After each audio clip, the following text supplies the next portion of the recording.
My name is May Miller, and I am 32 years old. Yesterday morning, my father handed me a flattened cardboard box in front of 60 warehouse workers and told me to clean out my desk. I stood on the cold concrete floor of Miller Fine Foods in Grand Rapids, Michigan. The heavy smell of diesel fuel and raw cardboard hung in the air. Beside my father stood my mother wearing her practiced country club smile and my 26-year-old sister Lexi. Lexi wore a pristine white linen blazer and a residual Mediterranean tan from a 3-year European vacation. That vacation was funded by the very company she was now appointed to lead. I had spent my 20s sleeping on a folding cot in this freezing warehouse, transforming our parents' failing deli into a regional distribution network. I negotiated the vendor contracts and optimized the delivery routes while my family took trips I was too busy to attend. And now, my father looked right through me. "Clean out your office, May," he said. His voice echoed off the metal rafters. My mother stepped forward and rested a hand on my shoulder. Her touch felt like ice. "You built this place for the family, sweetheart," she said, ensuring her voice carried to the back row of drivers. "Not for yourself. Lexi is stepping in as CEO." I did not scream. I did not defend my decade of labor. I took the box and walked away, demonstrating the silent compliance I had been conditioned to perform since childhood. Welcome back to Morning Revenge, where quiet people finally get to tell the loudest chapters of their lives. If stories about corporate betrayal, family boundaries, and the ultimate payback speak to you, drop a comment below telling me your age and where you are listening from, and be sure to subscribe. Now, let me take you back to the warehouse and the exit that started a war. The true sting was not the loss of the title. It was the sheer indignity of the execution. I carried the cardboard box into my office. The space smelled of stale coffee and thermal printer paper. I started pulling my frame degree and personal vendor files from the steel drawers. Lexi leaned against the doorframe, sipping an iced latte. She watched me gather my belongings with a look of mild boredom. Then she pointed a manicured finger at the ergonomic mesh desk chair behind me. "Leave the Herman Miller," she instructed. "It goes with the CEO title." I stopped and looked at the chair. I bought it with my own personal credit card 3 years ago, after pulling back-to-back night shifts to salvage a delayed dairy shipment. I looked back at Lexi. She had never unloaded a single crate or mapped a single delivery route in her life. My chest tightened, but I kept my breathing steady. "Understood," I said. I left the office and walked down the central aisle toward the loading bays. The warehouse staff applauded. It was a sparse, hesitant clapping, driven by confusion and a deep fear of my parents' retaliation. I kept my chin up and my eyes focused on the exit doors. Lexi beamed, waving at the forklift drivers as if concluding a parade. They believed they had just executed a seamless corporate coup. My mother thought she had reclaimed her empire. My father thought he had secured his golden child a future. They expected me to fade into the background and let them reap the rewards of my sweat. They were wrong. I loaded the box into the trunk of my sedan and shut the lid and looked at the warehouse one last time. What my parents willfully ignored is that modern distribution centers do not run on family legacy. They run on data and strict relationships. 10 years ago, before I ever held an official title, I built the proprietary logistics software that routes every truck, manages every invoice, and tracks every pallet inside that building. My parents had refused to pay the original filing fees, calling it computer nonsense. I patented the source code under my own name and quietly licensed it back to Miller Fine Foods for $1 a year. Furthermore, every major regional supplier had signed their key person contracts with me personally, not the company. I did not just leave them the building. I left them a ticking clock. I pulled out of the parking lot, feeling the heavy weight of 10 years lift from my shoulders.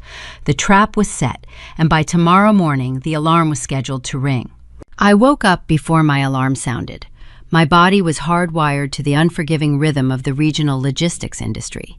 By 6 in the morning, I sat at my granite kitchen island, wrapping both hands around a ceramic mug of black coffee. The apartment was profoundly quiet. For the first time in a decade, my phone was not vibrating with panicked texts from night shift dispatchers. No one was asking me to authorize a late freight delivery or reroute a driver around a highway closure. The silence felt heavy in my chest. I watched the gray Michigan morning light creep across the hardwood floor, mapping the shadows of my furniture. At exactly 7 o'clock, the screen of my cell phone lit up. The caller ID displayed a name I had been expecting: Julian Sterling. Julian was the chief executive officer of Sterling High-End Grocers. His chain of premium supermarkets stretched across the Midwest, and his account represented 40% of Miller Fine Foods' total annual revenue. I answered on the second ring. Julian did not offer a polite greeting. He skipped the pleasantries. May, he said, his voice a low, gravelly baritone over the speaker. I am looking at a press release that hit the wire at midnight. Your father quoted a lot of synergy and fresh directions. He also named your sister as the new executive. I took a slow sip of my coffee, letting the bitter warmth ground me. The press release is accurate, Julian. I am no longer with the company. A dry chuckle came through the receiver. Julian was a man who built his empire by recognizing competence and discarding the rest. He did not care about family legacies or country club reputations. He cared about supply chain reliability.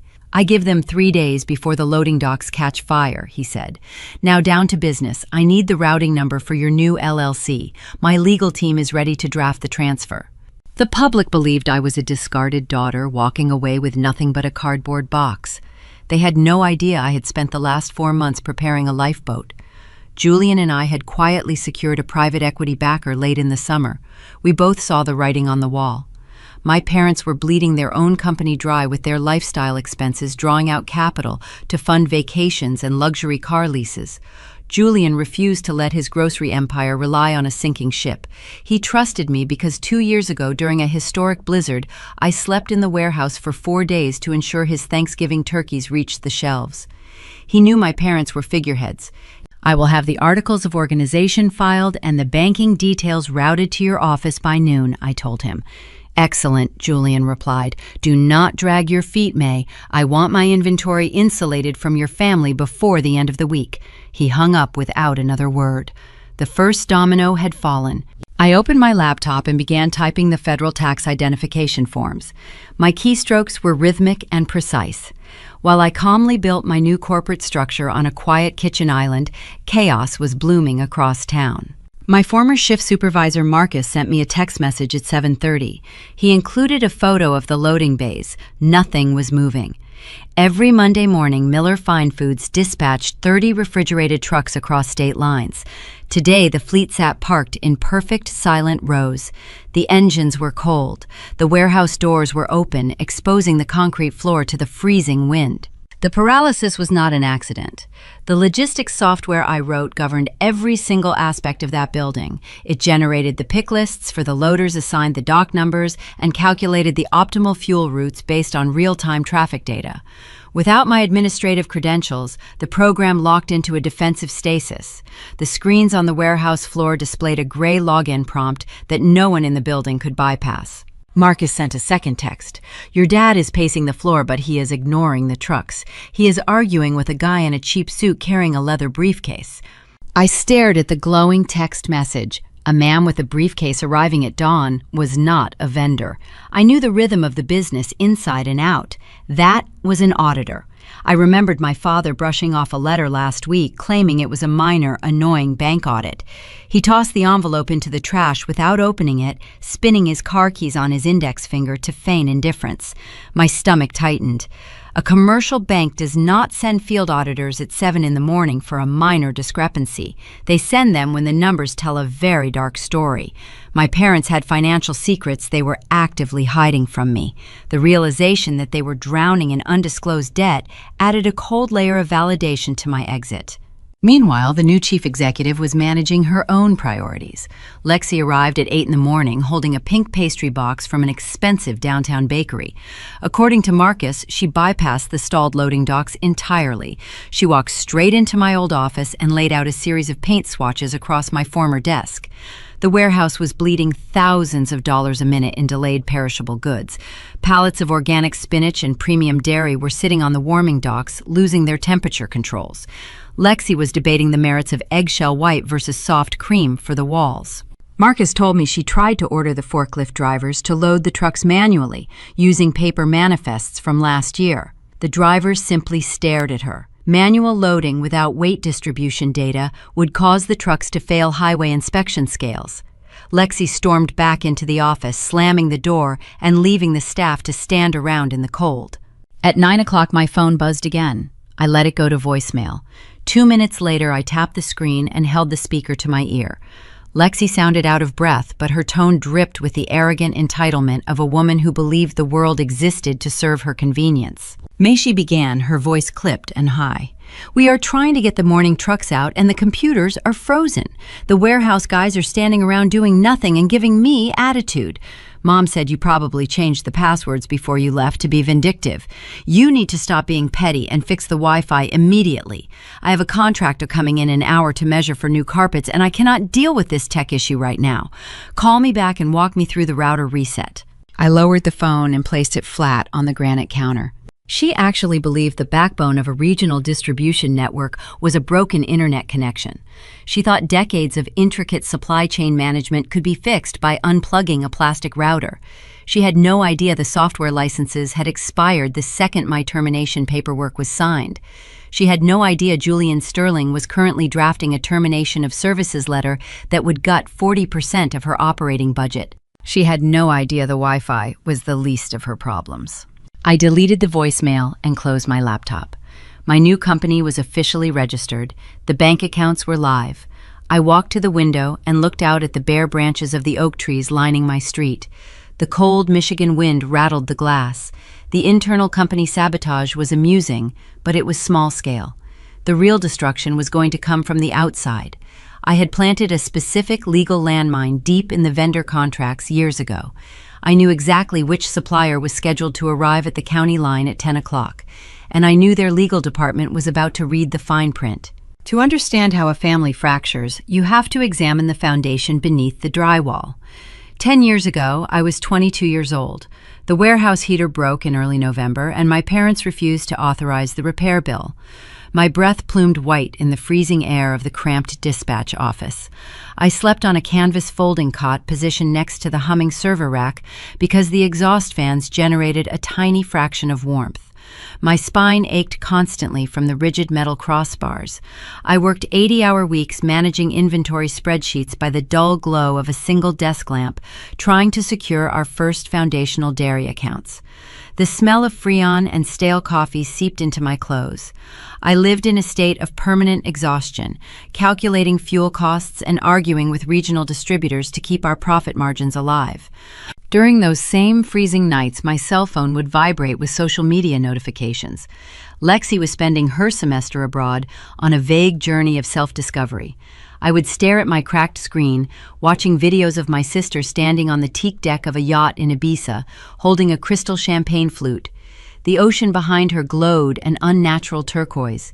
She wore silk sundresses and swiped her credit card for designer sunglasses and exclusive club access. My parents quietly paid her climbing balances every single month, while I counted the pennies needed to keep the warehouse lights running. They viewed her indulgence as a necessary investment in her social standing. They viewed my labor as an expected, silent duty. That dynamic became the concrete slab our family rested on. Back in the present, that foundational rot was finally yielding to gravity. By mid-morning, the logistical paralysis at Miller Fine Foods shifted from an internal software glitch to an external catastrophe. It started 200 miles north in Traverse City. A convoy of refrigerated 18-wheelers belonging to the region's largest cherry cooperative reached the county line and pulled onto the shoulder of the highway. The drivers turned off their ignitions, leaving the heavy diesel engines to tick in the cold air. The cooperative did not stop because of a dispatch error. They stopped because their corporate counsel actually read the fine print of their supplier agreement. Years ago, when the business first expanded, I insisted on drafting our vendor agreements. I inserted a standard key person clause to protect the farmers. The language stated clearly that if I, May Miller, was no longer the executive guarantor of quality control and distribution, the contract became void immediately. The cherry cooperative harvested highly perishable premium fruit. They required a logistics director who understood the exact ambient temperature required to prevent $1 million worth of produce from turning to mush during transit. When the morning press release circulated naming Lexi as the new executive, the cooperative triggered the clause. They refused to load their seasonal harvest into trucks managed by someone with zero freight experience. The The legal department sent a formal termination notice directly to the warehouse fax machine. Lexi did not understand the severity of a frozen supply chain. She assumed money and family charm could override a legal document. She found the contact file for our primary dairy supplier and dialed the number from my old desk. Arthur Caldwell ran a third-generation dairy farm that supplied raw milk to artisanal cheesemakers across 3 states. He possessed hands like cracked leather and an intense intolerance for corporate double talk.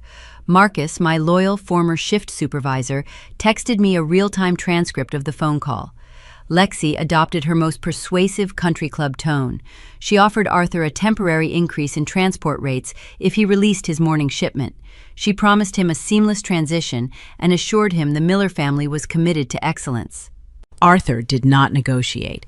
He did not care about the Miller family name. He told my sister he had known me since I was a teenager sleeping on a canvas cot to ensure his milk stayed cold. He said he knew my work ethic and he knew hers. He delivered a single sentence that echoed through the dispatch office on speakerphone. "I would not trust you to distribute tap water, let alone my raw milk."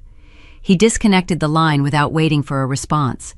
Lexi threw her smartphone against the drywall, leaving a dent in the freshly applied eggshell paint. Her polished facade cracked, revealing the panicked amateur underneath. Over the next 14 days, the warehouse transformed into an industrial graveyard. The silent trucks sat in the lot, gathering a thin layer of frost on their windshields. Without the routing software, the few drivers who attempted manual deliveries ended up idling in way station lines or missing narrow delivery windows. Produce rotted on the loading bays, filling the air with the sickening sweet stench of decaying fruit. 6 major agricultural partners halted their shipments, citing the exact same key person clause. The financial loss was staggering. Every missed delivery triggered a penalty fee, compounding the disaster. Lexi responded to the crisis by unraveling.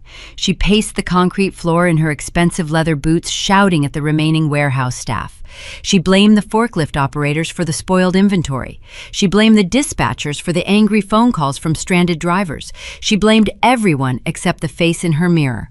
The workers watched her throw tantrums with quiet disgust. They remembered the steady, calm hand I used to guide them through blizzards and supply shortages. They recognized that the new chief executive was a hollow shell, playing dress-up in a decaying building. While my sister screamed at minimum wage workers, I sat in the quiet comfort of my living room. I drank jasmine tea and reviewed digital contracts on my tablet. My newly formed supply chain management firm was running with lethal efficiency. Every single farm that terminated their relationship with Miller Fine Foods reached out to me. They wanted the reliability they had grown accustomed to over the past decade. Within 2 weeks, I signed all 6 of the major suppliers my parents were bleeding. I offered them better margins, a guarantee of stability, and my personal cell phone number. I was acquiring my parents' empire piece by piece without raising my voice. My parents' business was hemorrhaging revenue by the hour. Their anchor clients were gone. Their warehouse was a monument to their own hubris. Lexi realized her charm offensive had failed, and the staff was nearing a walkout. She could not buy a new logistics system, and she lacked the technical knowledge to build one. She needed the proprietary data I took with me. She needed the source code and the client contact lists I kept backed up on a physical silver hard drive. The digital firewall I built around my cloud server was impenetrable, so she decided to bypass the internet entirely. At 2 in the afternoon, I sat at a corner table in a local Panera Bread, finalizing the routing schedules for the Cherry Cooperative. My cell phone vibrated against the table. It was not a text message from Marcus. It was an automated push notification from my home security system. A proximity sensor had been triggered. The front door of my apartment had just unlocked. My pulse quickened. The deadbolt required a physical key, and only 2 copies existed. I held one in my pocket. My mother kept the other for extreme emergencies, and my mother had just handed that key to a desperate, panicked woman willing to commit a felony to save her own ego. I sat in the corner booth of the crowded cafe, staring at the glowing notification on my tablet screen.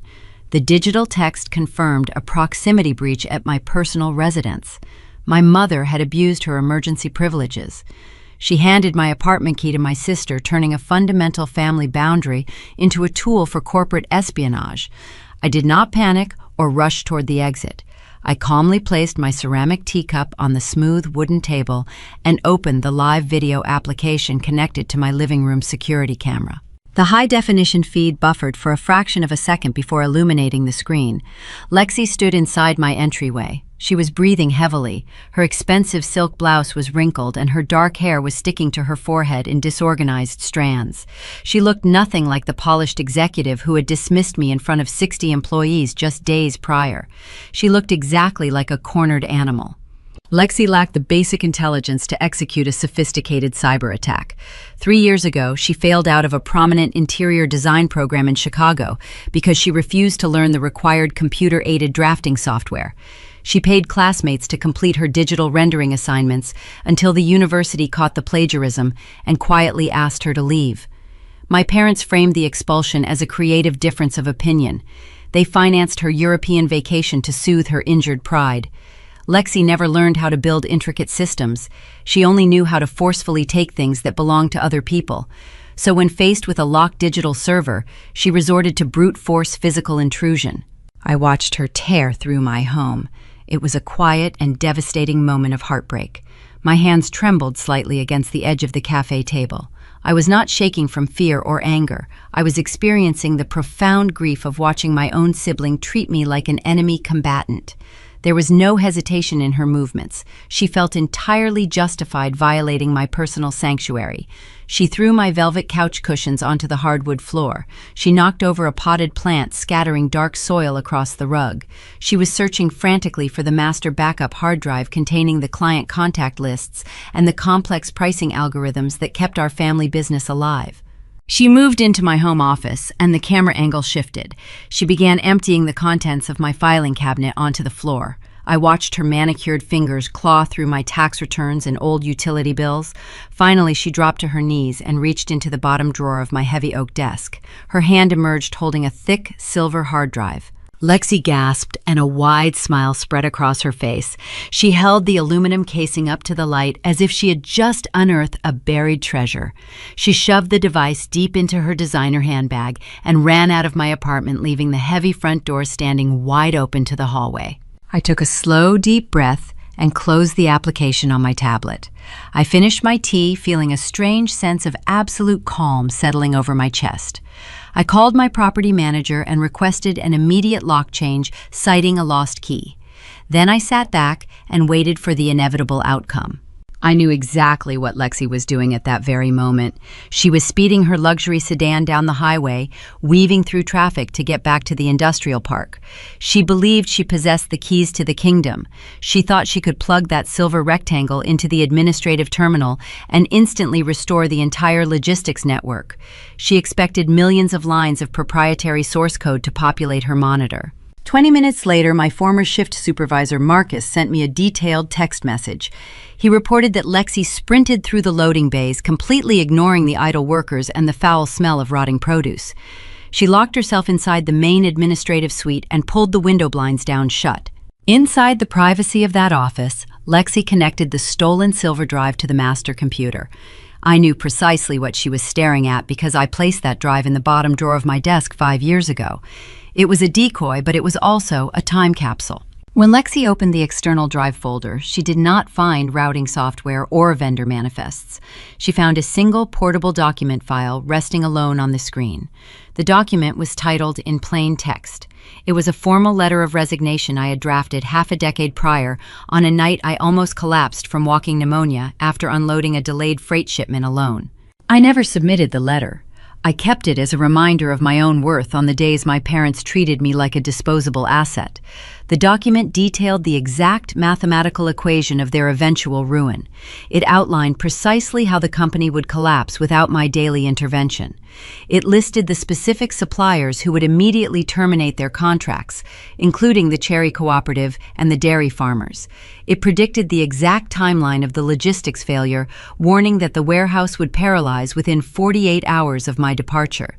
It was a prophetic warning, written by a younger version of myself who already knew her family would never respect her labor. Lexi read the document in the silent office. I could imagine the blood draining from her face. She realized the silver drive contained no salvation. It only contained a mirror reflecting her absolute incompetence and the guaranteed destruction of the empire she was supposed to rule. Lexi was absolutely terrified. The reality of the situation finally crushed her unearned confidence. She could not buy a solution, and she could not steal one. The business was bleeding thousands of dollars an hour, and she was completely out of her depth. Instead of walking out of the office and confessing her failure to our parents, Lexi made a crucial and fatal decision. She unplugged the useless device and threw it into the bottom of the trash can, covering it with crumpled paper. When our father knocked on the locked door demanding an update on the software restoration, she opened it slightly and lied straight to his face. She told him she had successfully bypassed my security measures and was currently downloading a patch that would fix the trucks by the afternoon. Her lie created a massive vacuum of false hope. Because she hid the terrifying truth from Richard and Helen, they believed they still had time to salvage the weak. They believed the bleeding would stop. But time was the one currency our family was entirely out of. To keep her dangerous illusion alive, Lexi needed to move the rotting freight immediately. She bypassed all of our vetted agricultural partners and picked up the telephone. She placed a panicked call to a secondary, unregulated freight carrier known for predatory pricing and unreliable drivers. She offered them triple our standard transportation rate to clear the loading docks instantly. She signed a binding emergency contract using a line of credit the company did not actually possess. She thought she was buying a temporary fix to cover her tracks. She had no idea she just invited a massive financial predator right through the front door. I needed a diversion. Lexi had just signed a catastrophic agreement with a predatory emergency freight carrier to hide her technological incompetence from our parents. She had expensive third-party trucks rolling up to our loading bays, but absolutely no premium clients left to fill the refrigerated trailers. The Cherry Cooperative was gone. The dairy farmers were gone. If my father realized the total volume of their lost revenue, he would panic. A panicked man with a bruised ego and a retained legal team could file a frivolous injunction against my newly formed company just to tie me up in court. I could not afford to fight a protracted legal battle while actively onboarding Julian Sterling and his massive grocery account. I needed my parents to look the other way. I needed to feed them a very specific type of poison disguised as a gourmet meal. To understand my strategy, you have to understand the fundamental difference between how I view logistics and how my family views business. When I was 25 years old, I spent an entire winter building a profit density matrix. I learned the hard way that gross revenue is a vanity metric. A large account is completely useless if the operational costs required to maintain it consume the profit margin. My parents never grasped this concept. To them, a signed contract with a recognizable brand was a country club trophy. They cared about the prestige of the client list rather than the actual cash flow. They chased shiny objects. I decided to give Lexi the shiniest object in our entire portfolio. His name was Victor Rossi. He owned an exclusive specialty foods importation company based out of Chicago. Victor dealt in highly volatile luxury goods, like white truffles, beluga caviar, and unpasteurized artisanal cheeses from rural France. His cargo was exceptionally fragile, and his personality was entirely toxic. Victor demanded delivery windows calculated down to the exact minute. He required continuous thermal imaging logs of his pallets every 15 minutes during transit. If a truck arrived 10 minutes late, or if the ambient temperature of a trailer fluctuated by a single degree, Victor would aggressively execute a chargeback. He would demand full refunds while keeping the slightly delayed product to sell at a discount. Managing his account required a dedicated dispatcher and constant manual oversight. The profit margin was razor thin, and the emotional toll on my drivers was immense. I had drafted a termination of services letter for Rossi Artisan Imports last week. I planned to fire him on Friday. Instead, I logged into my encrypted cloud server and deliberately opened a tiny back door to the legacy system at Miller Fine Foods. I unblocked Victor Rossi from the restricted client manifest. I left his contact information routing requirements and upcoming holiday shipment schedule sitting completely unprotected on the main administrative dashboard. It was a calculated red herring, and my sister swallowed it whole. My former shift supervisor, Marcus, kept me updated from the warehouse floor. According to Marcus, Lexi walked into the dispatch office around noon, carrying a leather clipboard.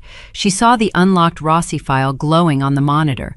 Because she possessed absolutely zero technical literacy, she assumed the software patch she lied about earlier had actually worked. She believed she had successfully recovered a massive legacy account through sheer executive willpower. Lexi immediately dialed Victor's cellular phone.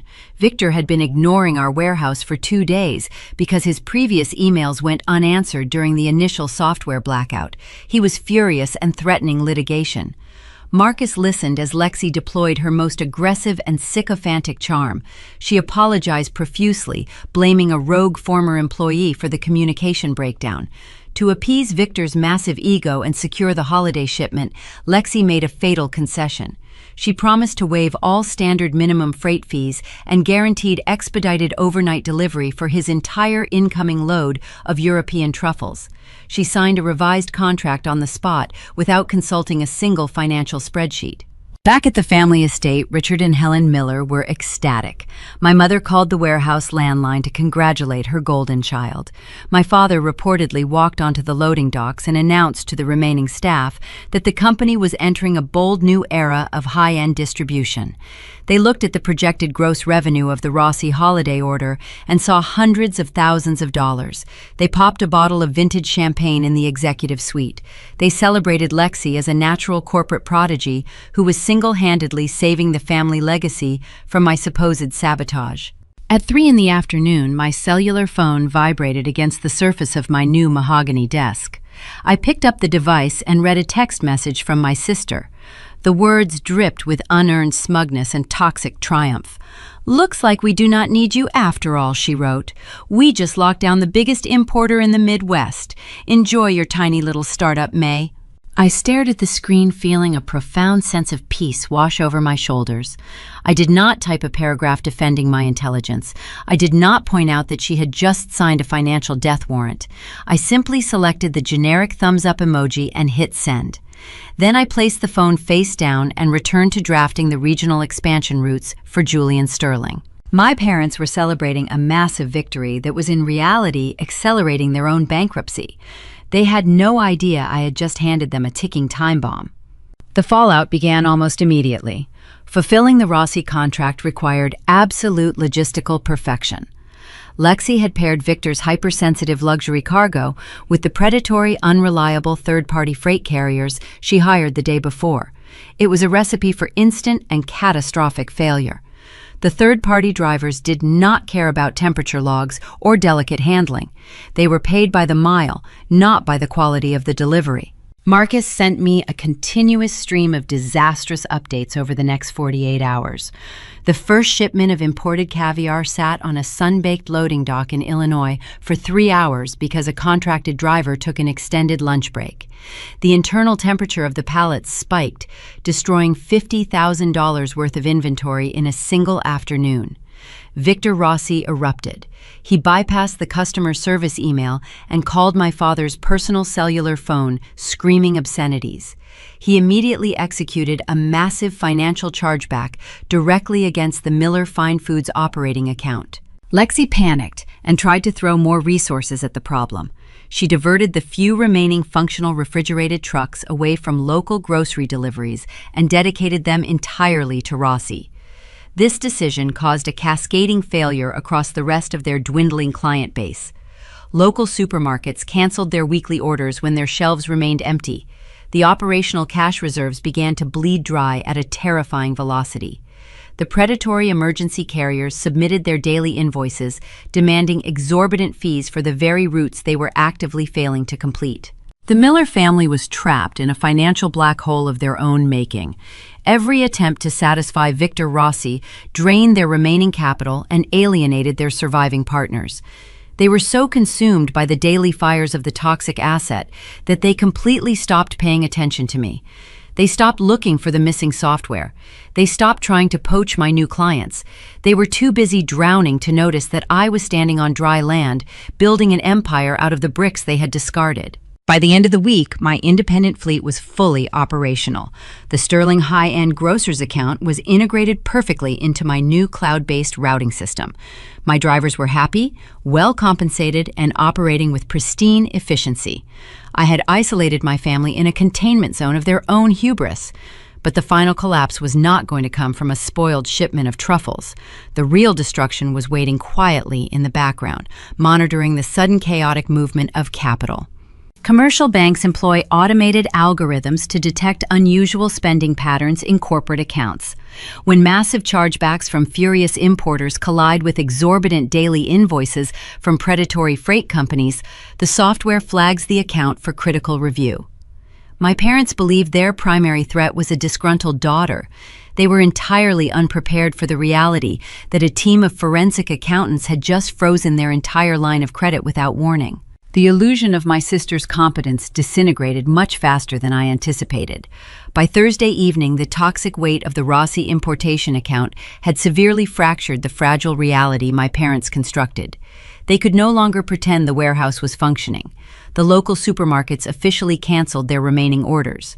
More importantly, Richard and Helen finally discovered that the massive agricultural cooperatives were permanently gone. The cherry farmers and the dairy producers were not experiencing a temporary communication blackout. They were actively transferring their massive freight volumes directly to my newly incorporated logistics firm. My apartment was completely silent. I stood in my kitchen preparing a simple dinner of roasted vegetables and quinoa. The digital clock on the microwave displayed 8:45. Outside, the Michigan winter was tightening its grip on the city, coating the streetlights in a hazy layer of frost. Inside, my home felt like a fortress of solitude and calculated precision. The aroma of garlic and olive oil filled the air, grounding my senses. I was reviewing the final draft of the Sterling high-end grocer's onboarding schedule when the heavy wooden barrier of my entryway rattled. Someone was pounding on the exterior panel with aggressive rhythmic strikes. I did not rush. I set my chef knife down on the bamboo cutting board, wiped my hands on a linen towel, and walked calmly toward the foyer. I tapped the tablet mounted on the wall to activate the exterior security camera. My parents stood in the dimly lit hallway. They looked nothing like the polished socialites who commanded country club luncheons. My father wore a heavy wool overcoat that was unbuttoned, revealing a wrinkled dress shirt underneath. His face was flushed red with a mixture of cold air and intense rage. Beside him, my mother clutched her expensive leather purse against her chest like a shield. Her signature pearl necklace sat crookedly against her collarbone. Lexi was nowhere to be seen.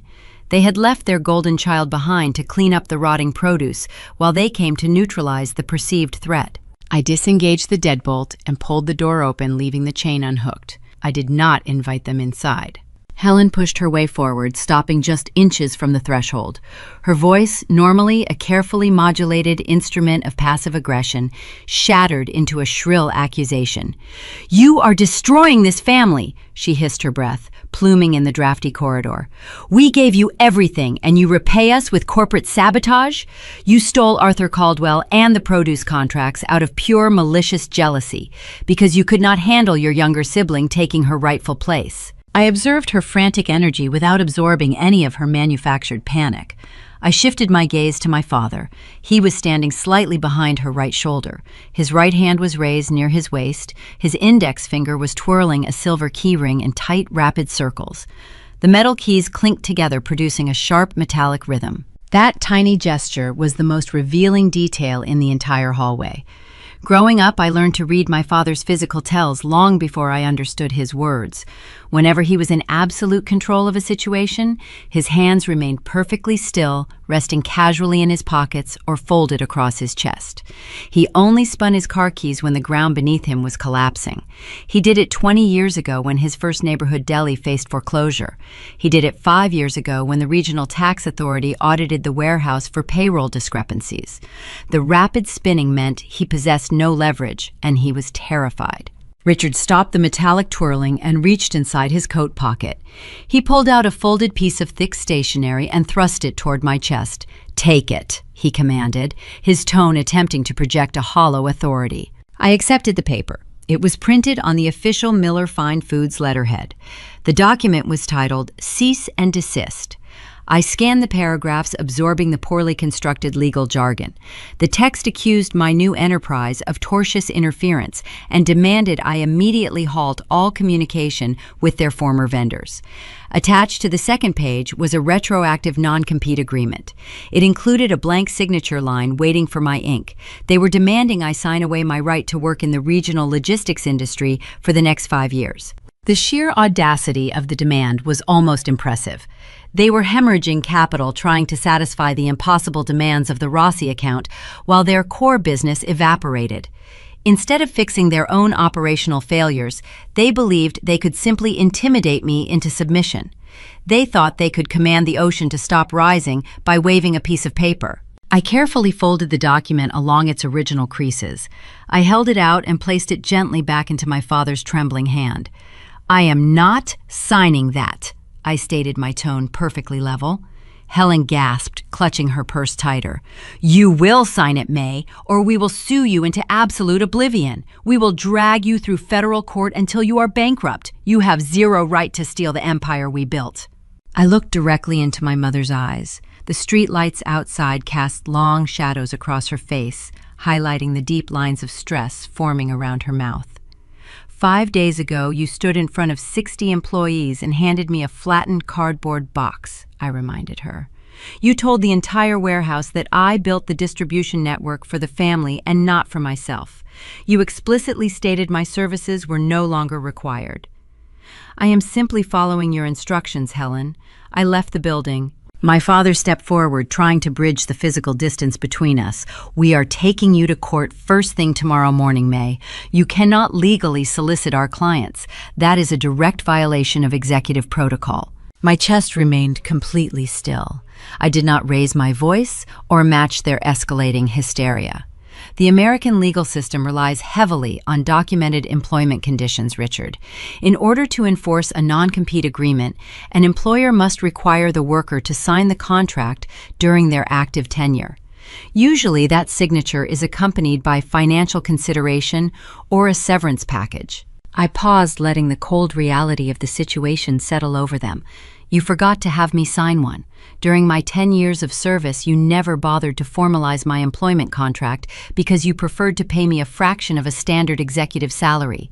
You cannot retroactively restrict the labor of a woman you publicly fired without cause and without severance. Your legal threat is entirely hollow. Any judge in Michigan will toss that poorly drafted letter straight into the incinerator." The silence that followed my statement was absolute. The rhythmic clinking of the keys had stopped completely. My father stared at me with his mouth slightly open, unable to formulate a coherent rebuttal. He realized in that exact moment that his dictatorial power only existed inside the walls of his warehouse. Out here in the real world, governed by contract law and corporate data, he was completely defenseless against his own offspring. Helen opened her mouth to scream another insult, but no sound materialized. The realization of their vulnerability paralyzed her. They had arrived at my home expecting the obedient, silent daughter who spent her 20s sleeping on a canvas cot. They found a formidable competitor who understood the rules of engagement better than they ever did.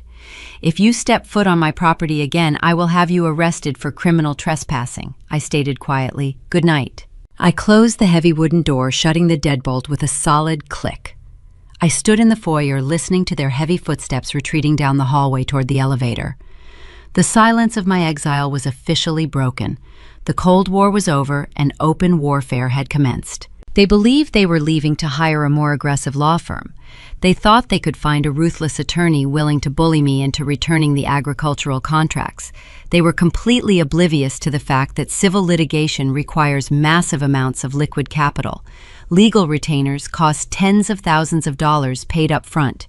I walked back into my kitchen and picked up my chef knife. I resumed preparing my dinner, feeling a deep, satisfying hunger. My parents were about to discover that funding a frivolous lawsuit was impossible when your primary commercial bank account was frozen. The financial trap I set earlier in the week was finally closing, and the forensic auditors were scheduled to arrive at the Miller Fine Foods corporate office at dawn.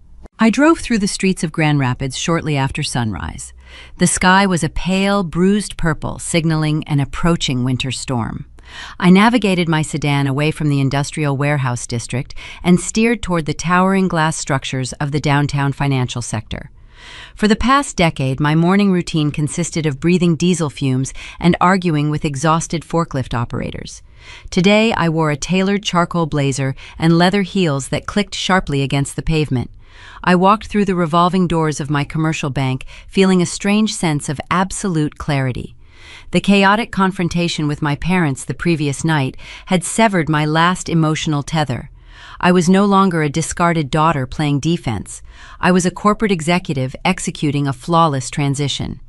My commercial banker David waited for me inside a pristine glass-walled conference room. The space smelled of expensive espresso and leather upholstery. David was a meticulous man who appreciated aggressive profit margins and pristine credit histories. He poured 2 cups of black coffee and slid a thick stack of finalized approval documents across the polished mahogany table. We spent the first 30 minutes reviewing the architecture of my new limited liability company. Everything was operating with lethal efficiency. The private equity funding I secured with Julian Sterling was resting safely in my primary operating account. My independent fleet of drivers was fully insured and hitting their delivery windows with perfect accuracy. The massive agricultural cooperatives I absorbed from my parents were already generating a positive cash flow. I signed the final page of the banking agreement, completing my total financial independence. I placed the premium metal pen back onto the table and took a slow sip of my coffee. I expected David to congratulate me and conclude the meeting. Instead, his professional demeanor fractured slightly. He closed his thick leather folder and leaned forward, resting his elbows heavily against the wood. He lowered his voice, reducing his tone to a near whisper, even though the room was completely soundproof. David informed me that the forensic accounting software at his institution automatically scans the accounts of affiliated corporate entities during massive capital transfers. Because my name remained listed as a secondary guarantor on several old vendor insurance policies, the banking algorithm swept the financial data of Miller Fine Foods. David took a deep breath and looked directly into my eyes. He explained that the primary operating accounts for my parents' business were completely frozen. The financial freeze was not initiated by a temporary hold or a software glitch. It was executed forcibly by a third-party creditor. I frowned and set my ceramic mug down. My parents held a standard commercial mortgage on the warehouse building, but they never utilized third-party lenders. They always prided themselves on remaining independent from outside investors. David shook his head slowly and turned his computer monitor toward me. He opened a secure database of public financial records and pointed to a recently filed Uniform Commercial Code lien. The document displayed on the screen was a public declaration of massive corporate debt. The creditor listed on the legal filing was not a traditional commercial bank. It was a private mezzanine equity firm based in Chicago named Ironclad Capital. I recognized the name immediately. Ironclad Capital was notorious throughout the regional finance sector. They were a sophisticated shark equity group. They specifically targeted distressed family-owned businesses with predatory, high-interest loans. They operated entirely within the boundaries of American corporate law, but their tactics were notoriously ruthless. They offered massive injections of fast liquid cash wrapped in suffocating repayment terms. If a vulnerable borrower missed a single scheduled payment, Ironclad possessed the absolute legal authority to instantly freeze all corporate assets and begin immediate liquidation. My father had secretly leveraged the entire warehouse, the delivery fleet, and the land beneath the building to borrow an astronomical sum of money. I stared at the glowing numbers on the monitor, trying to comprehend the sheer scale of the financial disaster. The principal loan amount was staggering. The mathematical logic simply did not align with standard business operations. My parents did not purchase new delivery trucks. They did not upgrade the aging warehouse infrastructure or authorize repairs for the broken heating system in the dispatch office. The money never entered the company's supply chain. The capital had vanished completely. I asked David to pull the exact origination date of the loan contract. His fingers moved rapidly across his keyboard. The digital timestamp appeared on the screen, revealing the loan was signed exactly 6 months ago. The timing hit my chest like a physical blow, stealing the oxygen from my lungs. 6 months ago, my sister Lexi abruptly ended her 3-year European excursion and returned to Michigan. The jagged puzzle pieces violently locked together, forming a horrifying picture. Lexi had not been on an extended vacation seeking personal enlightenment. She had attempted to launch a luxury Mediterranean lifestyle brand overseas. I vaguely remembered her posting endless digital photographs of branded linen apparel and imported organic skincare products. My parents had funded the initial startup costs, assuming her natural charisma would generate millions in international sales. Instead, Lexi accumulated a catastrophic amount of foreign debt. She lacked basic financial literacy. She signed disastrous manufacturing contracts with overseas vendors using our parents' names as personal financial guarantors. When the vanity project completely collapsed, the European creditors demanded immediate repayment. My parents were faced with total social humiliation and severe international bankruptcy. They needed a massive amount of liquid cash instantly to save their golden child from ruin. Traditional banks refused to lend them the money because their gross revenue could not mathematically justify the loan. So my father signed a desperate deal with the sharks at Ironclad Capital. But taking the money was only the first step of their deception. They needed a legally plausible mechanism to transfer corporate funds directly to Lexi so she could pay off her personal debt without triggering federal embezzlement flags. That was the exact moment they decided to make her the chief executive officer. The promotion was never about fresh vision or securing the family legacy. It was a sophisticated money laundering operation. They fired me in front of 60 employees so they could legally justify paying Lexi a massive executive salary. Every single dollar she earned in her new role was being secretly wired to Chicago to service the shark equity debt. My hands gripped the edge of the mahogany table until my knuckles turned completely white. The polished wood felt like ice beneath my palms. A sickening realization washed over my entire body, dismantling every lingering piece of familial loyalty I ever possessed. For 10 years, I slept on a canvas folding cot in a freezing dispatch office. I worked 80-hour weeks and ignored my own physical health to keep our fragile profit margins alive. I believed I was building a permanent legacy for my family. In reality, I was directly funding my sister's luxurious irresponsibility. My exhaustion financed her designer sunglasses and her yacht rentals in Ibiza. My sweat paid for her massive international failures. I was never a beloved daughter to Richard and Helen Miller. I was merely a biological, automated teller machine. They extracted my labor to shield their favorite child from the devastating consequences of her own staggering incompetence. The lingering guilt I felt about walking away completely evaporated. The invisible chains of daughterly obligation shattered, turning to useless dust in the sterile air of the bank office. A new, intense sensation replaced the sting of betrayal. It was a cold, clinical, and absolute determination to protect my own future. I realized my family business was not simply struggling to manage logistical delays and unhappy vendors. The entire Miller empire was heavily mortgaged to extremely dangerous financial predators. My parents had built a towering house of cards directly on top of an active landmine. I thanked David for his crucial discretion and walked out of the commercial bank. The freezing winter wind hit my face, but I did not feel the chill. My mind was moving at a terrifying velocity. I pulled my cellular phone from my tailored pocket and checked my encrypted server logs. I needed to see exactly how the warehouse was managing the frozen accounts while trying to fulfill the toxic Rossi order. I accessed the restricted logistical dashboard I intentionally left open for Lexi. I reviewed the digital profile of the emergency freight carrier she hired yesterday. I traced the Federal Transportation Identification Number of the emergency fleet through a public federal registry. The predatory trucks currently sitting on my parents' loading docks did not belong to an independent contractor. They were a subsidiary asset owned entirely by Ironclad Capital. Lexi had unknowingly invited the sharks directly onto the property. The predators were inside the building, and they were about to lock the doors forever. My mother realized she could not defeat me in a corporate boardroom. She lacked the intellectual capacity to understand complex supply chain logistics, and she possessed absolutely no legal leverage to stop my newly formed enterprise. but Helen Miller was a master of a very specific type of combat. She understood the weaponization of small-town social dynamics better than anyone in Michigan. When the terrifying reality of her financial ruin began to close around her, she retreated to the only arena where she still commanded absolute authority. She went to the country club, and she went to church. To understand my mother, you must understand her currency. Helen traded exclusively in reputation and perceived morality. For 30 years, she sat on the prestigious charity committees and organized the Sunday prayer circles.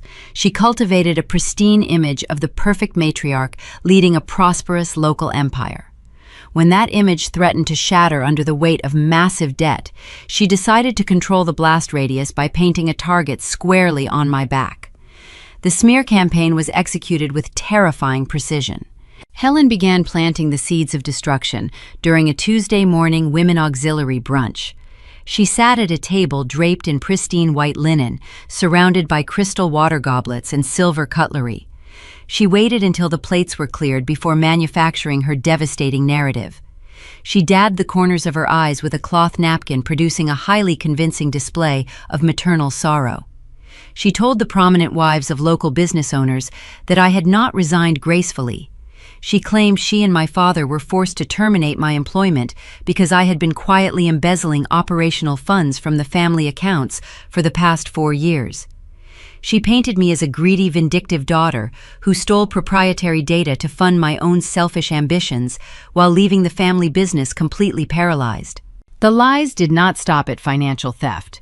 Helen knew that corporate espionage was too abstract to garner deep emotional sympathy from her peers. She needed a visceral emotional hook to make the gossip truly lethal.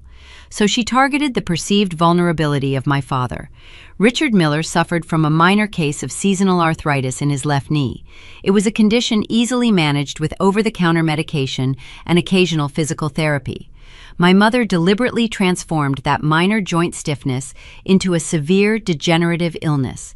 She told her congregation that my father was practically bedridden, relying on a cane to walk through his own home. She claimed that I had cruelly abandoned him in his darkest hour of medical need, choosing to steal his legacy rather than support his failing health. The toxic rumors spread through the affluent community of Grand Rapids like a wildfire. This was not merely annoying background noise. In a Midwestern business ecosystem, reputation is intrinsically tied to revenue. The devastating consequences of my mother's manufactured tragedy materialized on a Thursday afternoon. I was parked outside a premium grocery market, preparing to inspect a potential retail display space. My cellular phone vibrated on the passenger seat. The caller identification displayed the name Robert Vance.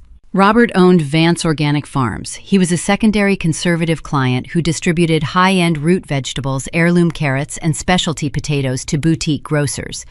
He operated his agricultural business strictly on old-fashioned principles, verbal agreements, and firm handshakes. I had spent 3 grueling months carefully courting his account, driving out to his rural property to demonstrate my routing software.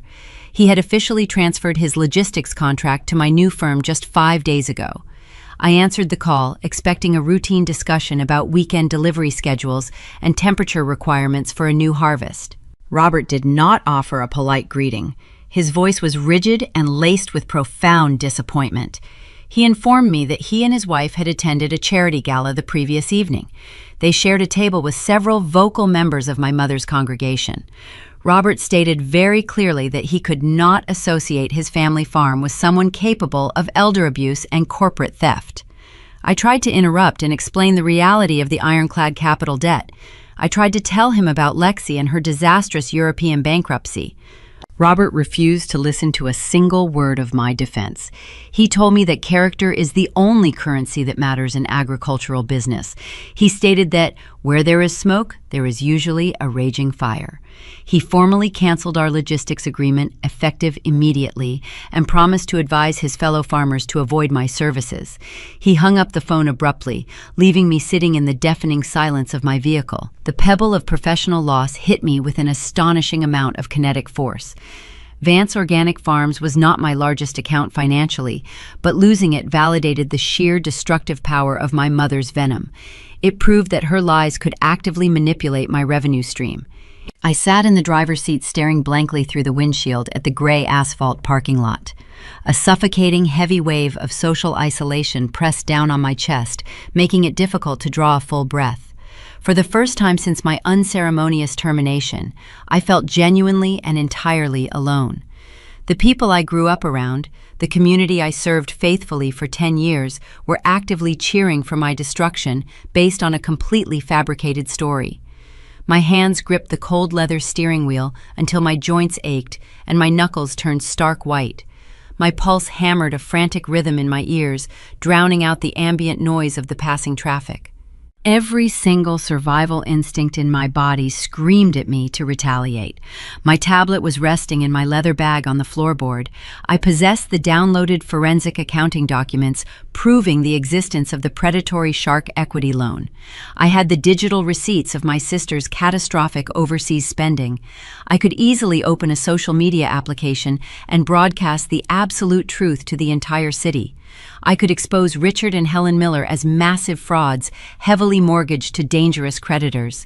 I could publicly humiliate them and clear my name in a matter of seconds. I closed my eyes and focused intensely on the rhythm of my breathing. I inhaled the faint scent of the leather upholstery and the cold air blowing from the dashboard vents. I visualized the digital documents, and then I visualized my mother sitting in a country club dining room, sipping a martini and waiting for my emotional explosion. If I posted those files, I would be engaging in her chaotic game. I would look defensive, erratic, and deeply unprofessional. And more importantly, I would alert Ironclad Capital that outside parties were actively monitoring their subsidiary assets and forensic trails. I opened my eyes. I chose silence. I took the raw, burning anger swelling in my throat, and I swallowed it whole.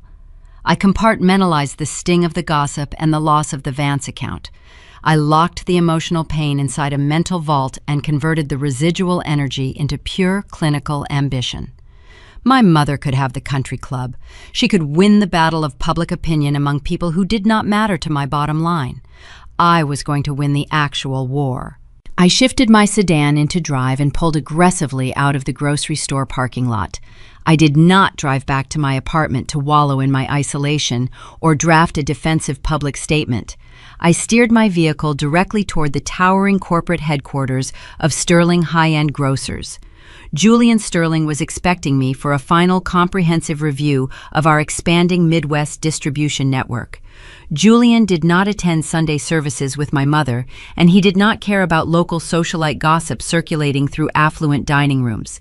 He only cared about the mathematical certainty of my delivery routes and the guaranteed freshness of his premium inventory. I walked into Julian's expansive corner office 30 minutes later. The space was dominated by a massive digital map detailing every highway and transit hub in the region. Julian stood by the window holding a tablet.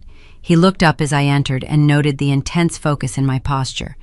He asked if the transition was proceeding smoothly, despite the local noise. I placed my briefcase on his glass conference table and told him the localized distractions were being permanently neutralized. We spent 2 intense hours optimizing the supply chain for his most profitable premium markets in Chicago and Detroit. I analyzed the traffic algorithms and secured 3 additional regional territories, cementing my new enterprise as an untouchable force in the commercial sector. I was actively building a massive fortress of legitimate capital, while my parents continued to bleed out slowly on their rotting loading docks. But as I finalized the last page of the contract, Julian handed me a printed internal memo from his corporate legal department. The paper detailed a massive spike in aggressive audit activity from a specific Chicago-based financial institution. The predators from Ironclad Capital were no longer just circling the Miller Fine Foods warehouse. They were beginning to systematically evaluate the personal assets of the guarantors to prepare for total liquidation. And my name was still legally tethered to a forgotten piece of collateral hidden deep within the original property deed of my parents' private estate. The morning after my meeting with Julian Sterling, a heavy and aggressive knock rattled the front door of my apartment. I opened the wood panel and found a man wearing a plain gray windbreaker standing in the hallway. He did not introduce himself or offer a polite greeting. He simply asked to confirm my identity. When I nodded, he shoved a massive, thick manila envelope into my hands and walked away rapidly down the corridor. I stood in the foyer holding the heavy package. The paper felt unnaturally warm against my cold palms. I tore the adhesive flap open and pulled out 40 pages of dense legal text. My parents had decided to escalate our silent war into a public battlefield. They hired a notorious and extremely aggressive corporate litigator located in downtown Grand Rapids. His name was Harrison Vance, and he possessed a terrifying reputation throughout the Michigan business community. Harrison did not practice law to seek justice or negotiate fair settlements.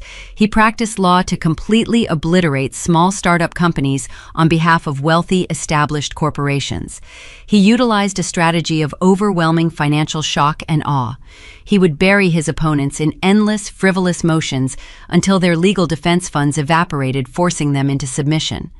I read the first page of the lawsuit, and my stomach dropped violently. The document accused me of massive intellectual property theft. Harrison claimed that the proprietary routing software currently powering my new logistics enterprise belonged exclusively to Miller Fine Foods. He argued that because I developed the code while employed by my parents, the company automatically owned every single digital line of that architecture. But the actual lawsuit was not the terrifying part. The true horror was buried on the fourth page under a section titled Request for Preliminary Injunction. A preliminary injunction is a lethal weapon in corporate litigation. If a judge signed that specific piece of paper, my entire new business would be legally frozen before the weekend arrived. I would be forbidden from operating my trucks, contacting my drivers, or communicating with my clients until the lawsuit concluded. The judicial freeze would instantly destroy my newly signed contract with Julian Sterling. His premium groceries would sit rotting in a warehouse, and he would terminate our agreement immediately. My independent fleet would collapse, and I would be left completely bankrupt with a destroyed reputation. A wave of genuine, absolute panic washed over my entire body. My vision blurred slightly at the edges, and my pulse hammered a frantic rhythm against my ribs. I felt the crushing weight of the boulder rolling directly toward my fragile new empire. I grabbed my car keys and drove erratically across town, ignoring the speed limits until I reached the modest brick building where my own counsel practiced.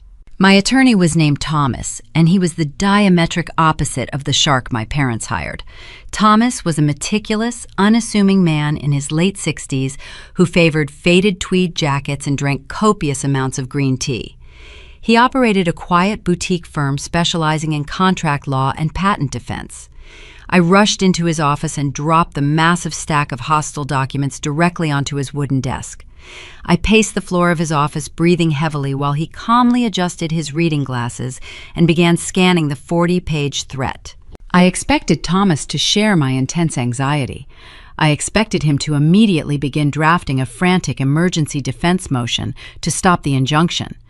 Instead, the older man read the documents with a look of mild amusement. He reached the page demanding the immediate return of the routing software, and he stopped reading entirely. He placed the thick stack of paper down, took a slow sip of his tea, and looked up at me. He asked me to recall the exact sequence of events that occurred 10 years ago when the software was originally created. I stopped pacing and closed my eyes. The memory materialized instantly. I was 22 years old and exhausted. I had spent 6 months teaching myself complex coding languages during the quiet hours of the night shift. I built a dynamic algorithm designed to calculate fuel efficiency and monitor refrigerated trailer temperatures simultaneously. When the program was finally finished, I printed the federal patent application forms and brought them to my father's office. The federal filing fee was exactly $400. I asked Richard Miller to write a company check to secure the intellectual property rights for his business. My father laughed directly in my face. He told me he was not going to waste $400 of hard-earned company capital on imaginary computer nonsense. He dismissed my months of grueling labor as a silly hobby and ordered me to get back to the loading docks.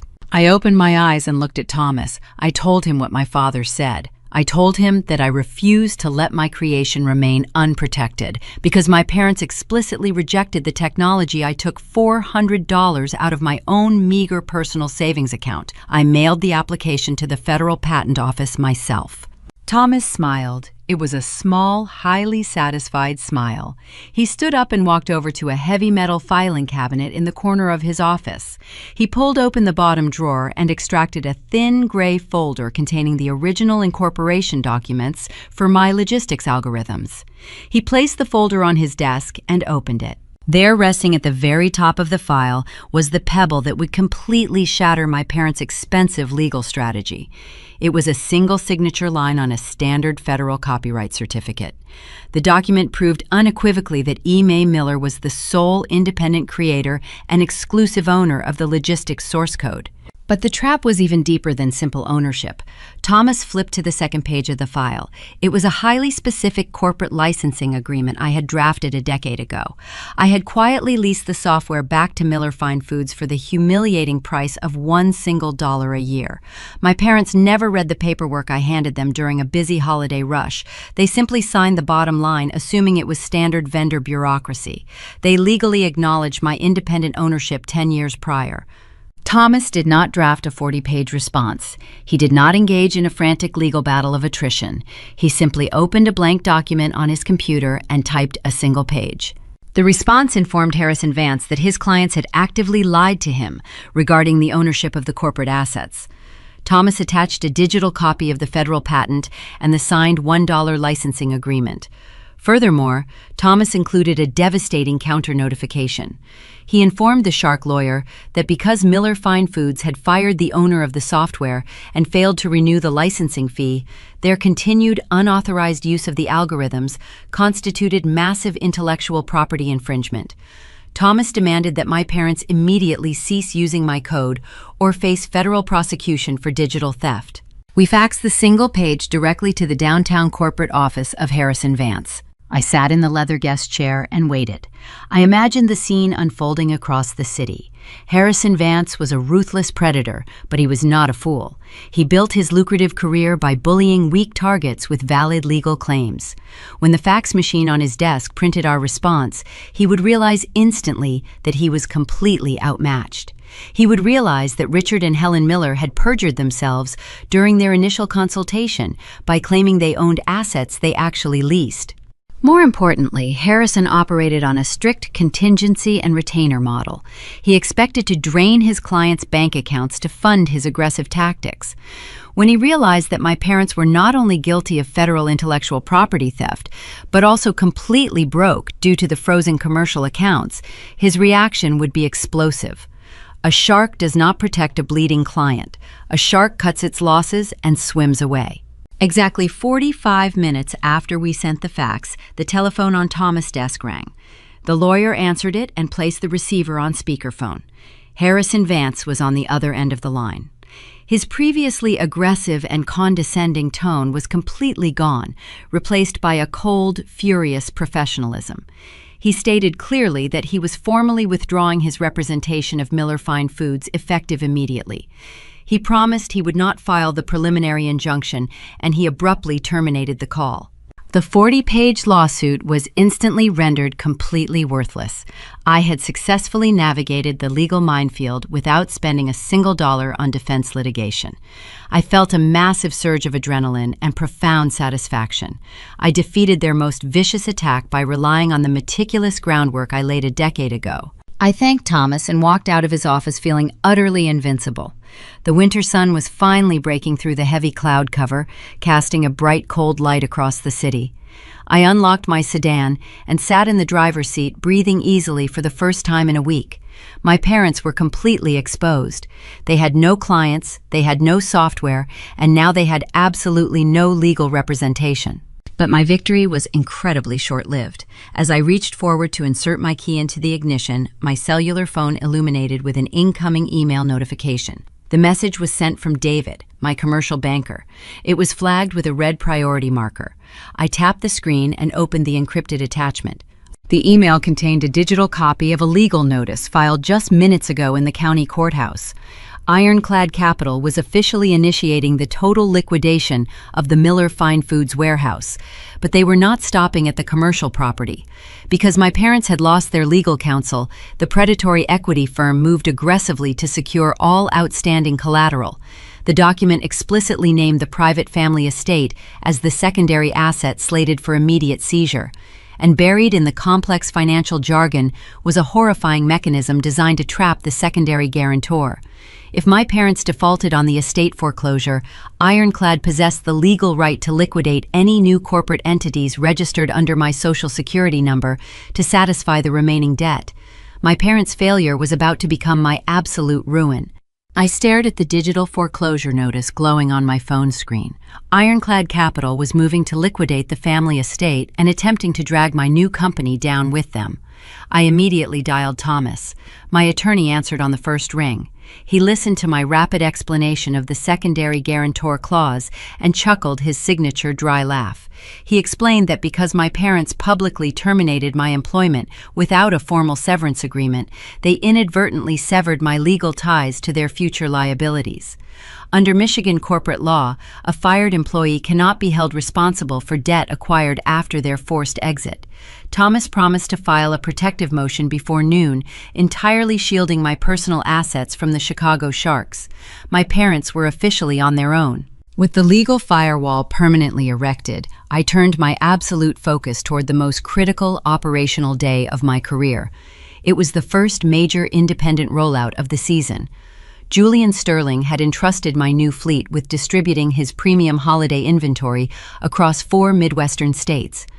We were moving millions of dollars of imported winter truffles, organic poultry, and artisanal baking supplies.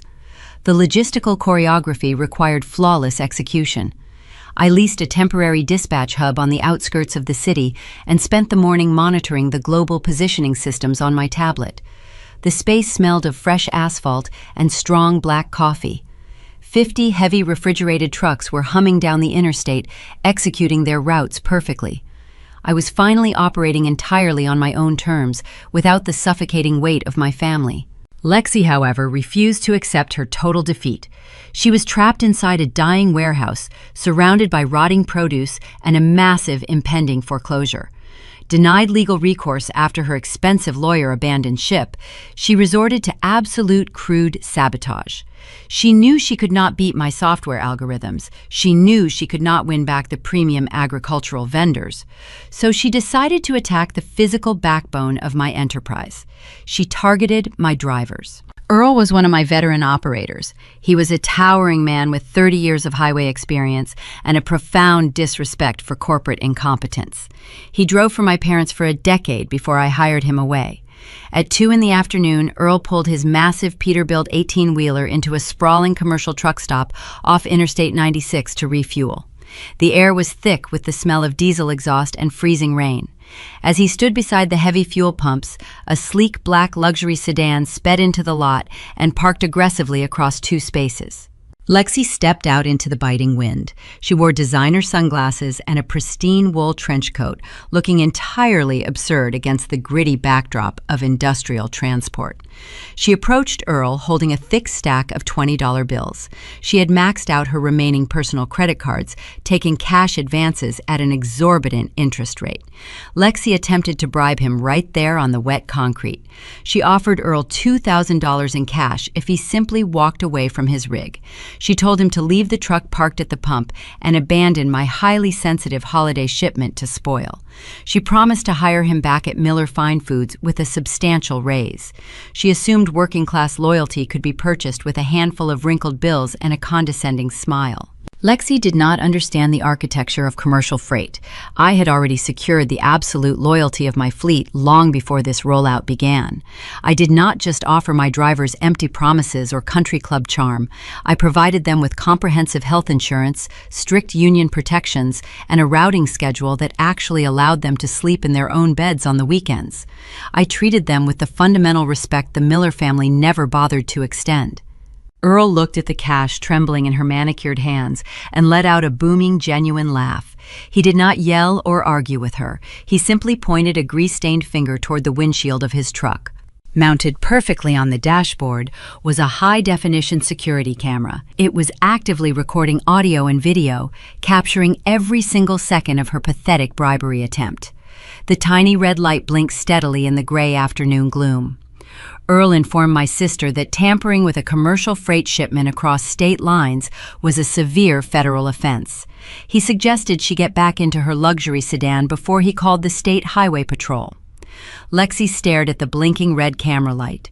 The false confidence drained completely from her face.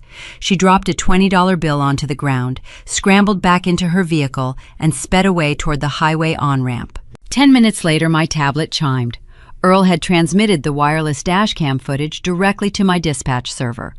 I sat in my quiet office and watched the high-definition video. I saw my sister shivering in the cold, desperately trying to buy a disaster to save her own fragile ego. I did not call the police. That would involve lengthy investigations and unnecessary bureaucratic delays that could disrupt my delivery windows.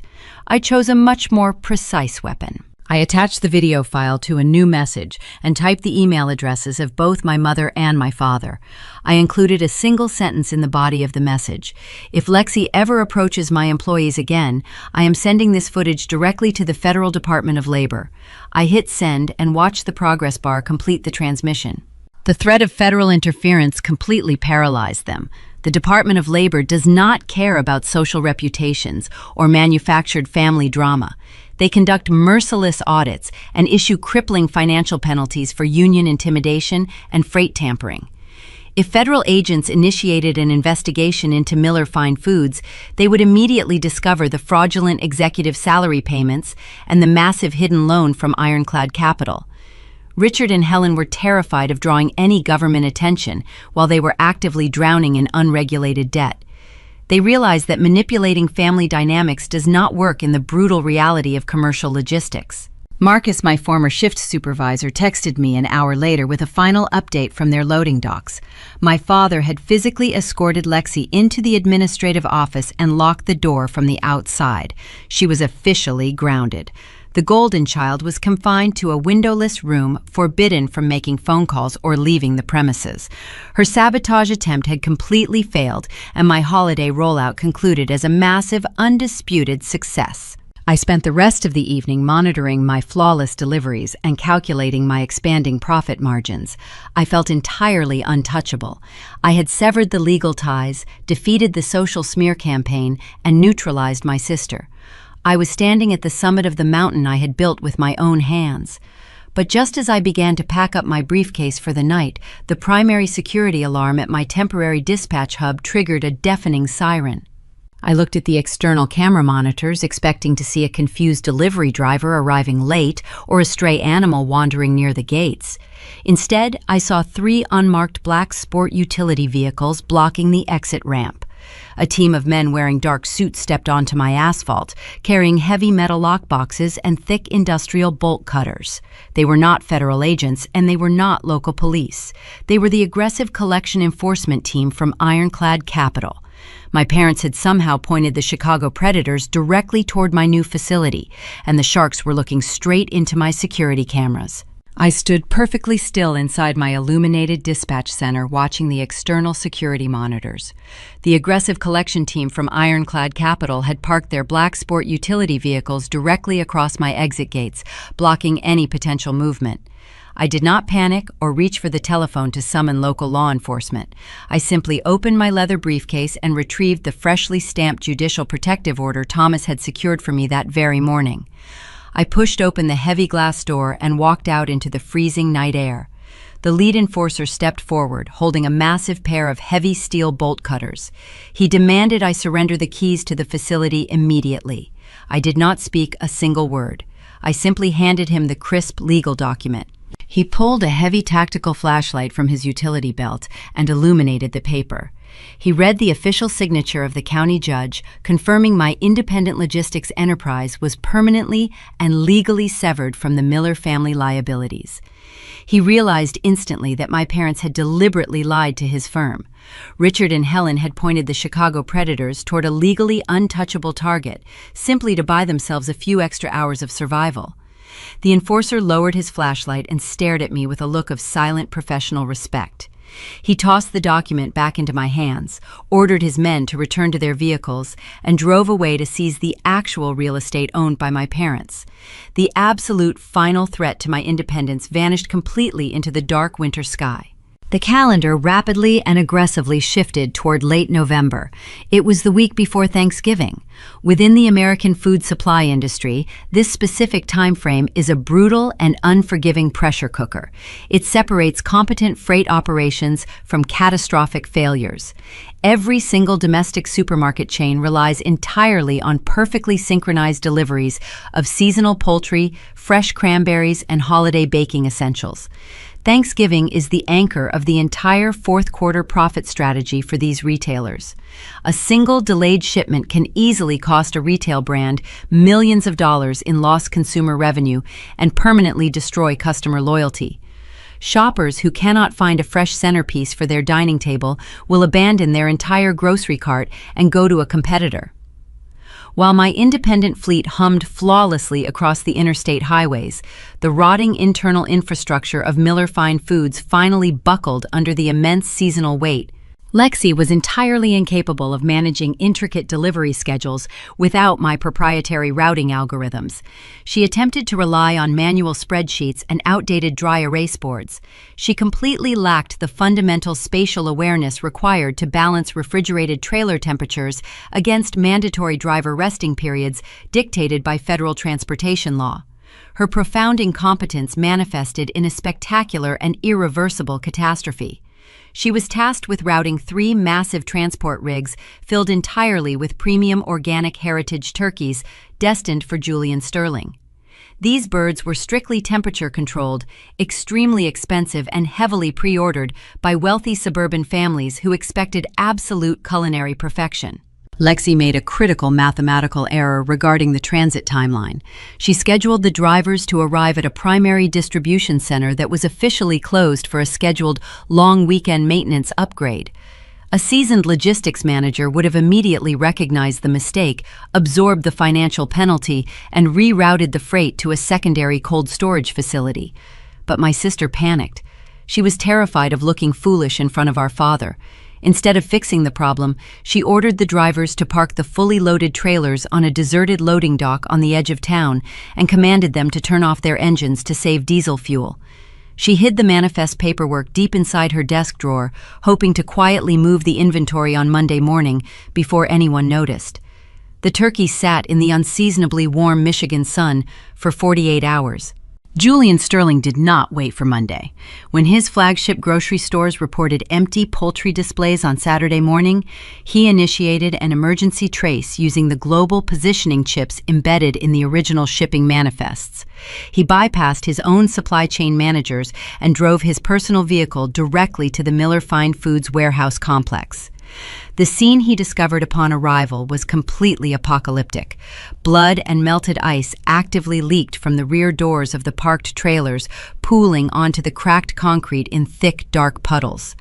The horrific, nauseating smell of rotting meat permeated the crisp autumn air, creating a suffocating cloud of biological decay around the entire commercial facility. Julian walked into the main administrative lobby carrying a terrifying aura of calm, absolute fury. Lexi attempted to deploy her usual pathetic strategy of social manipulation. She greeted him wearing a pristine, tailored designer suit, smiling brightly as if nothing was wrong. She gestured toward a newly purchased luxury machine and offered him a freshly brewed cup of imported espresso. She actually tried to dismiss the massive biological disaster rotting outside the window as a minor clerical glitch caused by a lazy, negligent driver. She believed her manufactured country club charm could somehow erase thousands of pounds of spoiled premium inventory. Julian did not accept the beverage. He looked at my sister with a level of profound, absolute disgust. He cut her off mid-sentence, refusing to entertain her delusional corporate theater. He informed her that reliable character and operational competence are the only currencies that matter in commercial freight. He formally terminated the entire Midwest Grocers contract on the spot, citing extreme breach of performance and gross negligence. He did not simply cancel the remaining holiday orders or demand financial restitution. He announced he was permanently moving his entire massive corporate account to my new logistics company, effective immediately. He turned his back on her stunned face and walked out of the building forever. In a single devastating afternoon, Miller Fine Foods lost its absolute final major financial lifeline. The evaporation of the Sterling account was a fatal terminal wound. The veteran warehouse workers witnessed the entire chaotic confrontation from the adjacent hallway. They saw the rotting, ruined inventory outside and understood the grim reality of the situation. They knew the company payroll accounts were completely drained by the shark equity payments. Experienced forklift operators and seasoned loading dock managers silently began packing their personal belongings into cardboard boxes. They had dedicated years of their lives to building this enterprise, but their loyalty evaporated in the face of blatant executive incompetence. Marcus, my former shift supervisor, led the spontaneous exodus. He walked over to the main electrical panel and systematically shut down the massive conveyor belts. He dropped his heavy leather work gloves onto the concrete floor and walked out the front door without saying a single goodbye to management. Within 20 minutes, the entire labor force abandoned the property. They left their heavy machinery idling on the floor, refusing to perform free manual labor for a dying, fraudulent empire. The massive facility fell into a haunting, suffocating silence, broken only by the distant hum of failing refrigeration units. I sat in my pristine dispatch center miles away, watching my digital profit margins climb rapidly higher. My business was thriving, absorbing the massive influx of desperate abandoned clients. My cellular phone vibrated gently on the polished glass surface of my desk. The screen illuminated brightly, displaying a new text message from a personal number I had actively blocked on almost every other communication platform. It was my father. He managed to bypass the digital blocks by utilizing a cheap prepaid mobile device. The message did not contain aggressive demands or ridiculous legal threats. It consisted of two incredibly pathetic, desperate sentences. He begged me to meet him. He typed that we needed to talk and claimed it was strictly about family. After spending months trying to destroy my reputation, steal my intellectual property, and leverage my personal assets to satisfy a predatory Chicago investment firm, he was finally attempting to use biology as a defensive shield. The towering, fragile house of cards had completely collapsed, crushing his golden child beneath the heavy rubble. And now he wanted his discarded daughter to rescue him from the wreckage. My finger hovered over the glowing screen, preparing to deliver the absolute final blow. I stared at the illuminated screen of my cellular device, reading the desperate text message sent by my father. After enduring months of vicious legal threats, deliberate character assassination, and relentless corporate sabotage, he suddenly wanted to weaponize the sacred concept of family. I did not delete the transmission immediately. Instead, I decided to grant my former employers exactly 15 minutes of my precious time. I explicitly chose a neutral location, completely insulated from their toxic, affluent social circles. It was a 24-hour roadside diner located on the desolate industrial edge of town. The establishment featured cracked red vinyl seating, flickering fluorescent overhead lighting, and the heavy, lingering aroma of cheap frying oil mixed with stale coffee. I arrived exactly on time, stepping out of my vehicle into the biting November wind. I pulled my dark wool coat tightly around my shoulders and pushed through the heavy glass entrance doors. A tarnished brass bell chimed brightly above my head, announcing my arrival to the sparse, late-night crowd. I paused in the small tiled entryway, allowing my eyes to fully adjust to the harsh artificial glare of the restaurant. Richard and Helen were already seated inside a corner booth situated near the swinging kitchen doors. I studied my parents from a distance before making my physical presence known. The visible transformation was genuinely staggering. The prominent matriarch and patriarch of the Miller Empire had aged 10 years in the span of a few short weeks.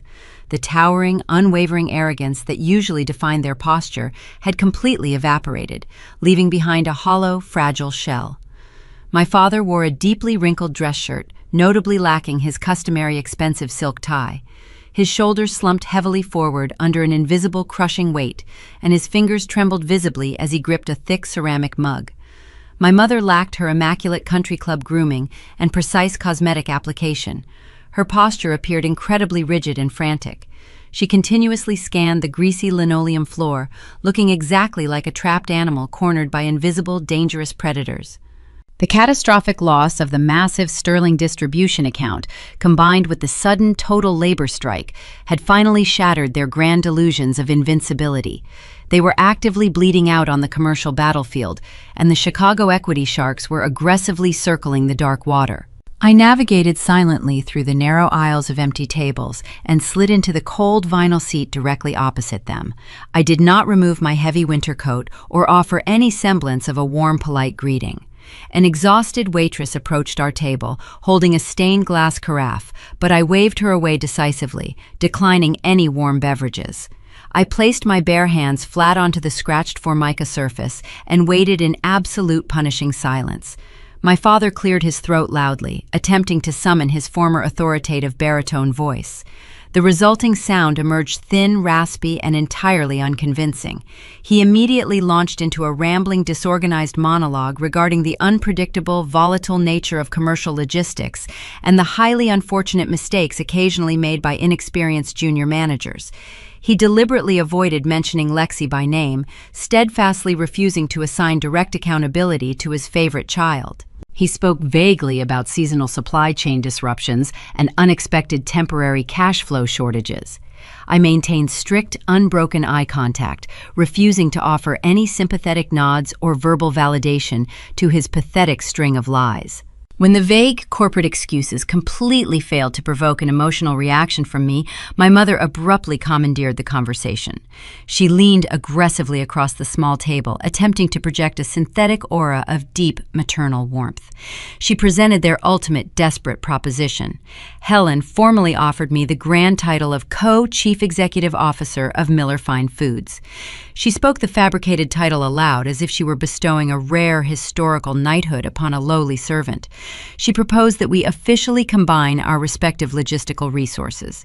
She demanded I immediately merge my pristine independent delivery contracts, my proprietary routing software, and my massive newly acquired liquid capital directly back into their rotting corporate framework. The sheer unfathomable audacity of her pitch was truly mesmerizing. She did not apologize for publicly terminating my employment, maliciously canceling my health insurance, or attempting to steal my intellectual property through a predatory lawyer. Instead, she actively framed this ridiculous financial merger as a highly generous act of parental forgiveness. She claimed they were willing to gracefully overlook my recent rebellious independence in order to bravely save the sacred family legacy. She wanted me to absorb their catastrophic hidden debt and rescue them from total bankruptcy, while simultaneously sharing executive power with the exact sister who ruined their entire empire. As she finished outlining this astonishingly delusional survival strategy, Helen reached across the sticky table surface. She extended her manicured fingers and gently tucked a stray strand of dark hair carefully behind my left ear. The pebble dropped directly into the center of my chest, sending a freezing, jagged ripple through my entire nervous system. It was a highly specific counterfeit gesture of affection. Over the past 3 decades, my mother only executed that exact physical movement when she required something deeply sacrificial from me. She tucked my hair behind my ear when she previously asked me to surrender my university savings to fund a vanity remodeling project for the estate kitchen. She performed the identical motion when she demanded I cancel my rare vacation days to cover a brutal holiday dispatch shift. The intimate physical contact was never rooted in genuine maternal care. It was a calculated psychological trigger specifically designed to extract maximum compliance from a gullible daughter. I looked closely at the trembling, exhausted hands of my father and the forced, unnatural smile plastered tightly across my mother's face. The absolute foundational truth of my entire existence finally crystallized under the harsh diner lights. Their love was entirely and permanently transactional. I was never a cherished human being in their eyes. I was merely an expandable biological utility. I was a living insurance policy bred specifically to absorb their failures and quietly subsidize their extravagant, comfortable lifestyles. They did not actually miss their estranged daughter. They simply missed the obedient, silent machine that reliably generated their wealth. The very last, lingering, microscopic shred of familial obligation I carried inside my heart completely dissolved into the greasy air of the restaurant. I felt incredibly dangerous and perfectly calm. I leaned forward, mirroring my mother's aggressive posture, but projecting a lethal, absolute coldness. I kept my vocal tone painfully quiet, forcing both of them to strain their ears to hear my final verdict. I informed them that the independent commercial enterprise I recently built was currently valued at a massive premium and operating with absolutely zero debt. I stated clearly that their dying company possessed zero leverage, zero active clients, and zero viable physical assets. I looked directly into my mother's widening eyes and systematically dismantled her entire fantasy. I told her I would never merge my pristine contracts with a radioactive corpse. I told them I absolutely refused to set myself on fire simply to keep Lexi warm for another winter. The honest, brutal words landed like physical, blunt force strikes against their pale faces. My mother gasped loudly, clutching her throat as if she were actively suffocating in the booth. The synthetic smile shattered, completely replaced by a dramatic mask of sheer terror. She burst into violent theatrical tears, sobbing loudly enough to attract the curious attention of the few truck drivers eating dinner at the front counter. She wailed incoherently about ungrateful, selfish children and the supposedly unbreakable sacred bonds of blood. My father simply stared blankly at the table, looking utterly destroyed and unable to formulate a single coherent logical argument. He understood the mathematics of their doom were permanently irreversible. I did not attempt to soothe her manufactured public hysterics. I reached into my leather purse and extracted a crisp $50 bill. I placed the currency deliberately onto the table, generously covering the minor cost of their untouched coffees and leaving a massive tip for the exhausted waitress. I slid out of the vinyl booth and stood up, adjusting the thick collar of my winter coat. I did not offer a final dramatic speech or look back at the weeping woman and the broken silent man. I simply turned and walked confidently toward the exit, pushing the heavy glass doors open with ease. I stepped back out into the freezing Michigan night, breathing the sharp, icy air deep into my lungs. The darkness felt incredibly liberating and pure. I crossed the cracked asphalt parking lot, heading directly toward my secure, warm vehicle, ready to completely leave my past behind. But as I unlocked the driver's side door, my encrypted digital tablet illuminated brightly on the passenger seat. The notification banner displayed an urgent automated alert originating from the Federal Banking Commission. While my parents were intentionally distracting me with fake tears and ridiculous merger proposals Lexi had secretly executed, a devastating, final, desperate maneuver. She utilized a stolen administrative credential salvaged from my old accounting files, attempting to fraudulently wire a massive sum of money from my pristine new corporate accounts directly to the Chicago equity sharks. The unauthorized transaction was automatically flagged and instantly frozen by the bank algorithms.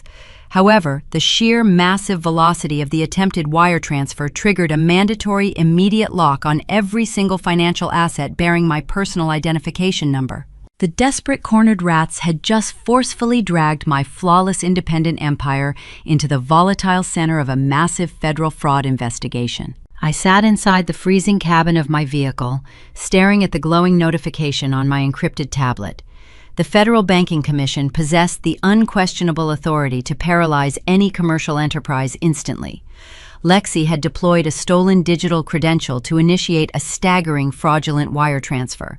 She attempted to drain my newly acquired liquid capital and send the funds directly to the Chicago equity sharks. Because the requested sum triggered internal security algorithms, the bank enacted a mandatory total freeze on my entire financial portfolio. My newly formed logistics empire was wholly locked. I could not purchase diesel fuel for my independent fleet. I could not process payroll for my veteran drivers. Julian Sterling expected flawless holiday distribution, and my trucks were scheduled to hit the interstate highways at dawn. If I did not unlock those accounts before sunrise, my business would suffocate and die. I started the engine and drove aggressively toward the downtown financial district. I initiated a secure conference call connecting my commercial banker David and my corporate attorney Thomas. The audio feed crackled softly through the vehicle speakers as I navigated the desolate midnight streets. I explained the catastrophic situation, detailing the unauthorized transaction and the resulting federal lock.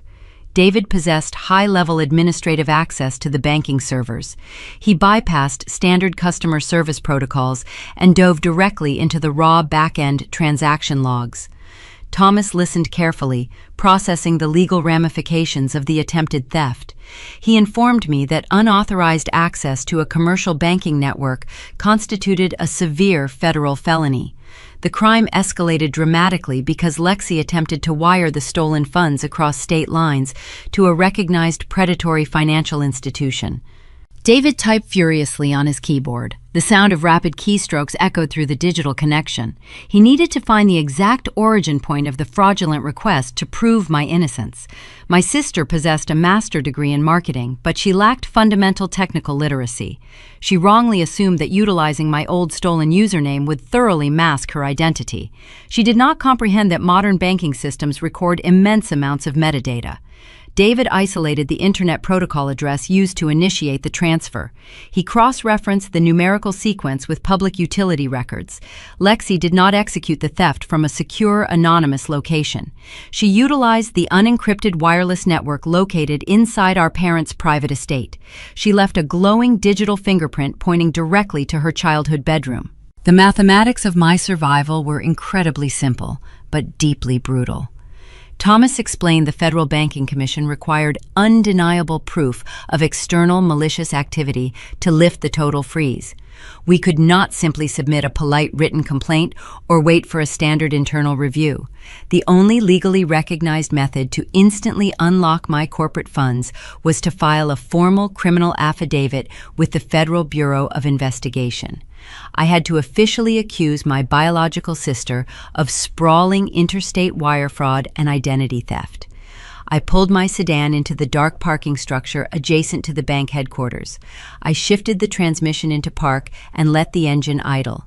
I thought about the sheer terror my mother manufactured inside the diner just hours ago. I remembered the counterfeit gesture of affection and the transactional nature of their supposed love. I did not hesitate for another second. I gave Thomas the authorization to draft the criminal affidavit and submit the digital server logs to the federal authorities. I spent the next 4 hours sitting in a sterile conference room with David and Thomas, drinking bitter coffee and waiting for the bureaucratic machinery to process our strike. The sun slowly crested over the Grand Rapids skyline, painting the city in shades of pale orange and cold gray. At exactly 6 in the morning, the Federal Banking Commission reviewed the forensic evidence.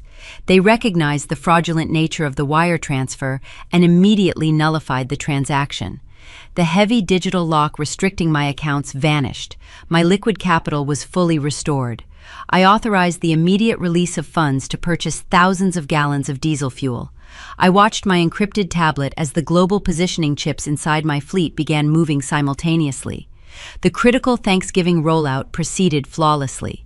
My independent drivers hit the interstate highways carrying premium organic inventory while I firmly secured my financial fortress. The federal authorities moved with terrifying velocity.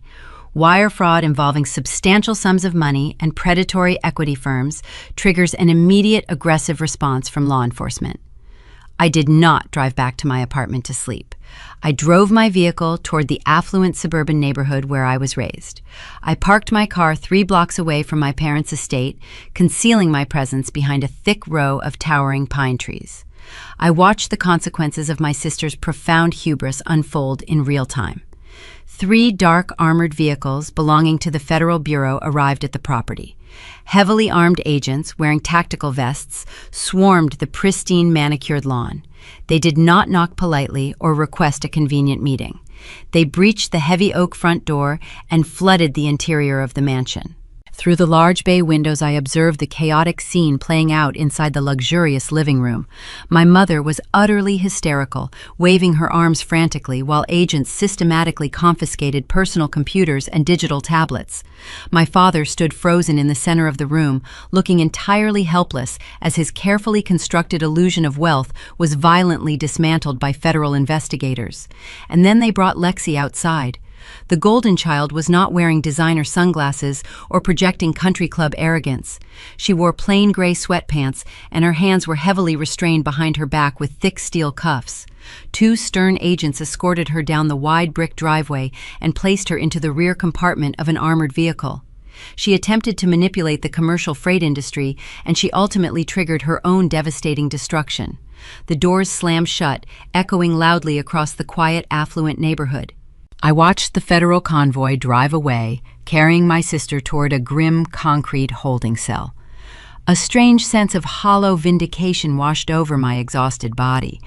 I had successfully defended my new enterprise and permanently neutralized the most dangerous internal threat. But the destruction of the Miller family was not entirely complete.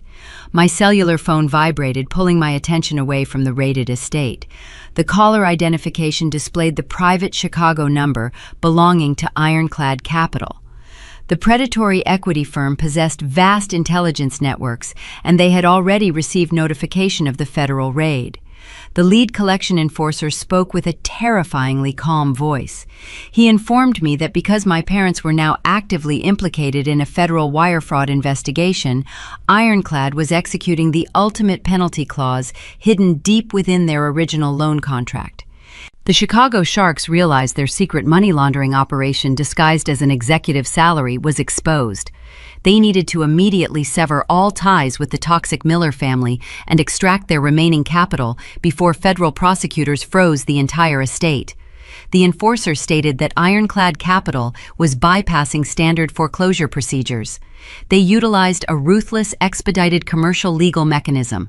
The entire family business, the sprawling warehouse, the rotting inventory, and the massive private estate were scheduled for a binding public liquidation auction. The event would occur exactly 48 hours after the Thanksgiving holiday. The enforcer abruptly disconnected the call, leaving me listening to the dead silence of the cellular network.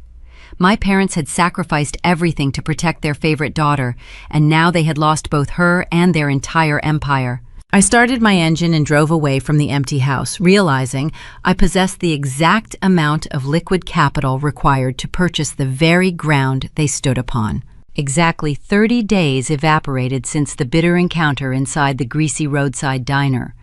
A fierce cold front descended upon the region, coating the city in thick sheets of gray ice. While the physical landscape froze completely solid, my independent logistics operation caught absolute fire. We absorbed the massive holiday distribution volumes with lethal precision.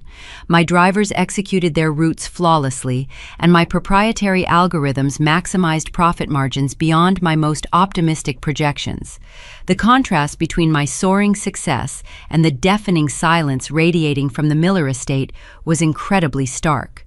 In the realm of commercial finance, there is a strict mathematical rhythm to destruction. Predatory investment groups do not operate on emotion or seasonal sentiment. They operate on rigid contractual deadlines. When the 30 days of grace following their initial default expired, the Chicago firm executed their most devastating legal maneuver. A process server, wearing a heavy winter coat, arrived at the main administrative building holding a thick stack of certified documents. He bypassed the empty reception desk and taped the papers directly onto the glass office door. It was the official notice of foreclosure. Ironclad Capital formally initiated the total physical seizure of the property. The legal injunction specifically targeted the massive refrigerated warehouse, the aging fleet of delivery trucks, and every single piece of remaining commercial equipment. The Millers possessed absolutely zero incoming revenue to satisfy the missed payments. They lacked any viable clients to demonstrate future earning potential to a judge. Furthermore, because their previous aggressive attorney abandoned them, they possessed absolutely no legal standing to fight the injunction in a courtroom. A court-appointed receiver arrived the following morning, accompanied by a private security detail and a team of forensic accountants. They acted swiftly and mercilessly.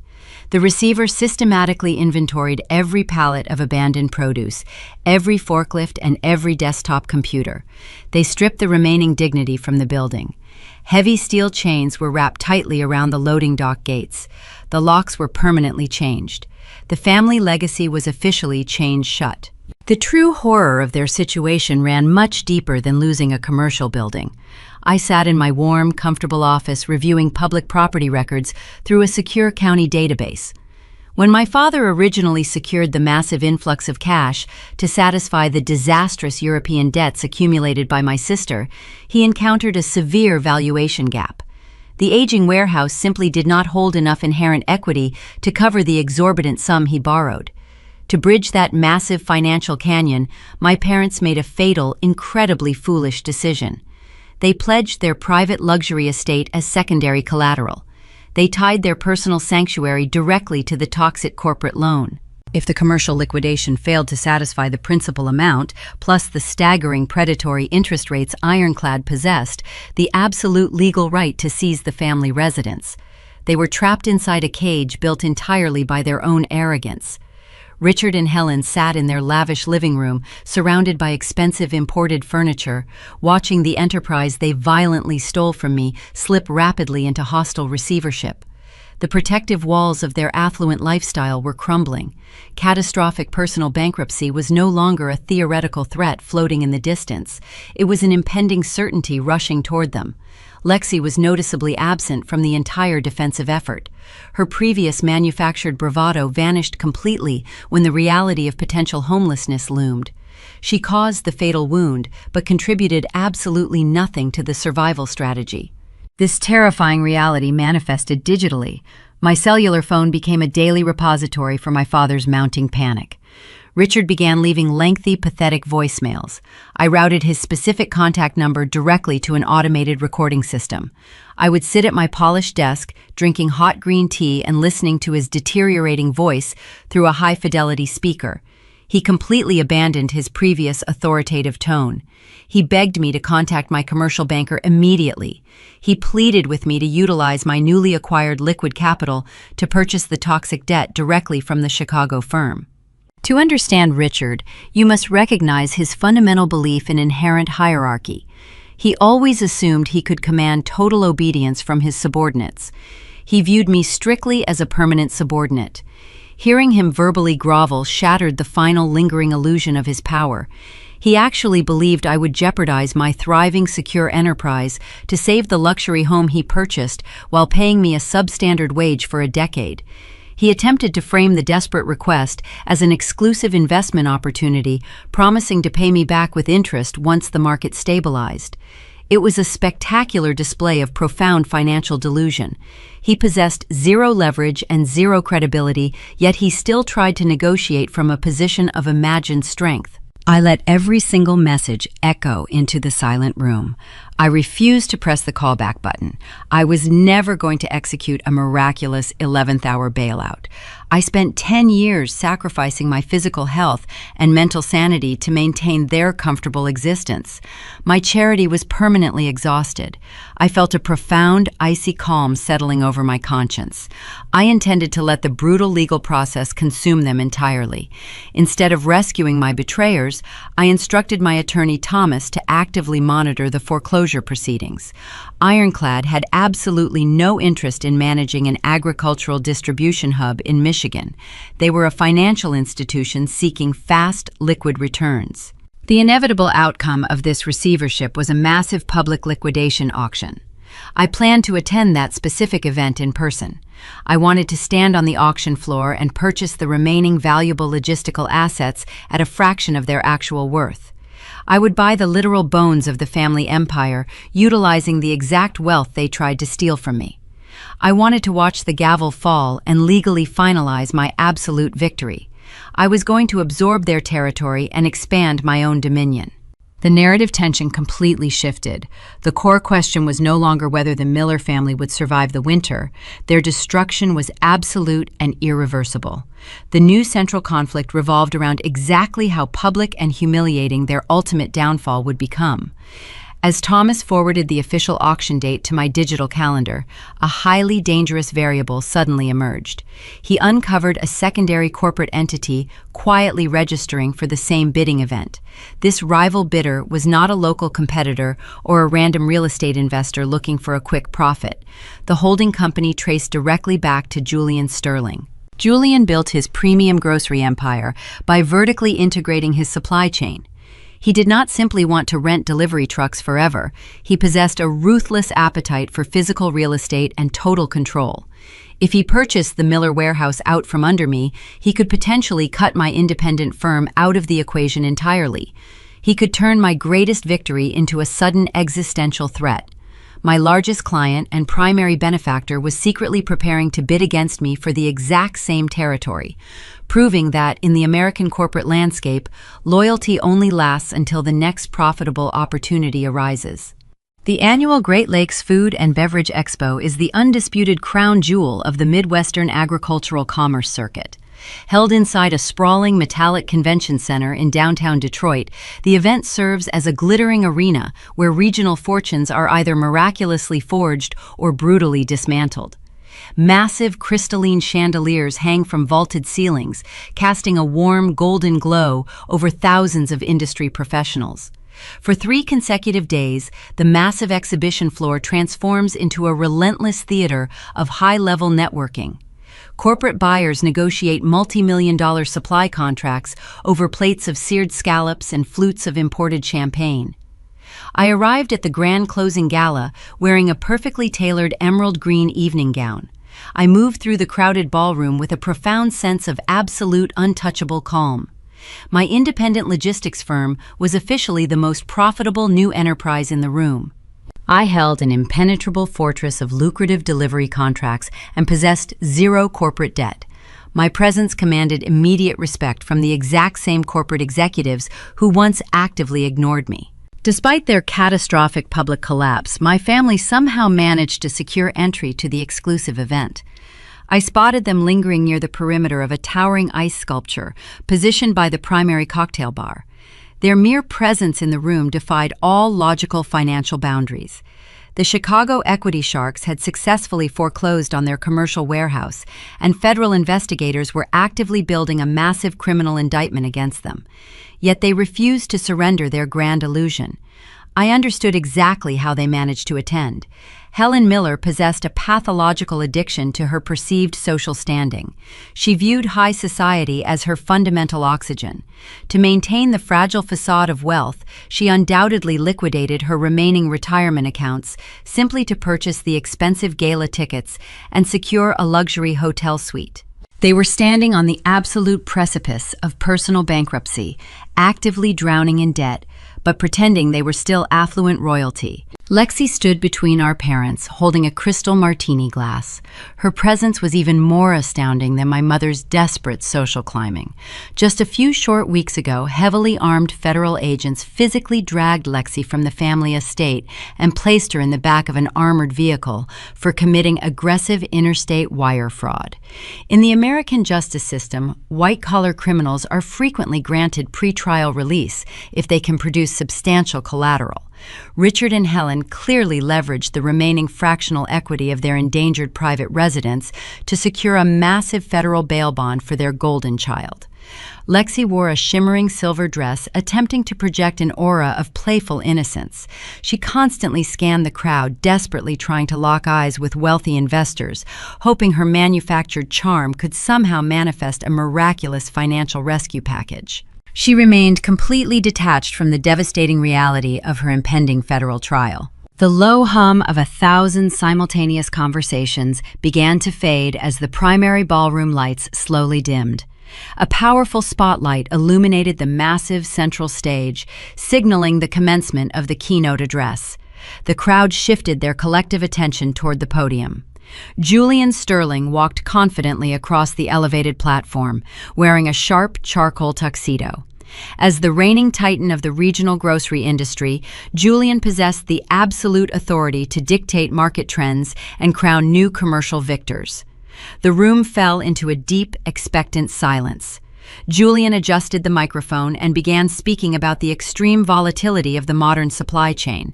He detailed the brutal challenges presented by unexpected winter storms, aggressive private equity predators, and widespread labor shortages. From my vantage point near the center of the room, I watched my parents' physical reaction to the speech. Richard and Helen actually began leaning forward in their seats. Their delusional arrogance was truly boundless. Because they had operated a Midwestern agricultural business for 3 decades, they genuinely believed Julian was preparing to offer them a prestigious lifetime achievement acknowledgement.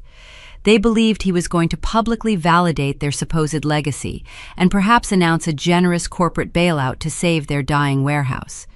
Helen subtly adjusted her expensive pearl necklace, preparing to stand and accept the applause of 500 industry peers. Richard placed a comforting hand on her shoulder, projecting the image of a seasoned, resilient patriarch who successfully weathered a temporary financial storm.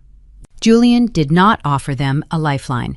He gripped the edges of the wooden podium and shifted his intense gaze directly toward my table. He spoke with a clear, resonant voice that echoed perfectly through the massive acoustic space. Julian announced that during the chaotic Thanksgiving crisis, his entire corporate inventory was pushed to the absolute brink of total biological ruin. He explicitly stated that standard logistics providers failed completely. He then called my name. He directed the spotlight to illuminate my position in the crowd. Julian publicly praised my newly formed independent company for executing a flawless emergency rollout under impossible pressure. He credited my proprietary routing algorithms and my highly disciplined veteran drivers for single-handedly saving the regional holiday supply chain. The entire ballroom erupted into genuine, thunderous applause. I offered a slight respectful nod toward the stage, feeling the heavy, undeniable weight of total professional validation. The praise was incredibly satisfying, but Julian was not finished speaking. He raised a hand to quiet the applause and proceeded to deliver the ultimate, devastating payoff. He transitioned his speech to address the vital importance of physical infrastructure. Julian confirmed the rumors circulating throughout the convention center. He officially announced that Sterling Grocers had successfully purchased the sprawling Miller Fine Foods warehouse directly from the Chicago equity firm during the closed-door liquidation auction. The tension I felt earlier regarding his aggressive bidding completely vanished. Julian revealed his true strategic masterpiece. He did not buy the property to expand his own vertical integration or to crush my independent firm. He purchased the massive commercial asset specifically to lease it back exclusively to me. Julian recognized that my operational competence was infinitely more valuable than his desire to manage a real estate portfolio. He weaponized his immense corporate capital to permanently shield my operation from outside interference.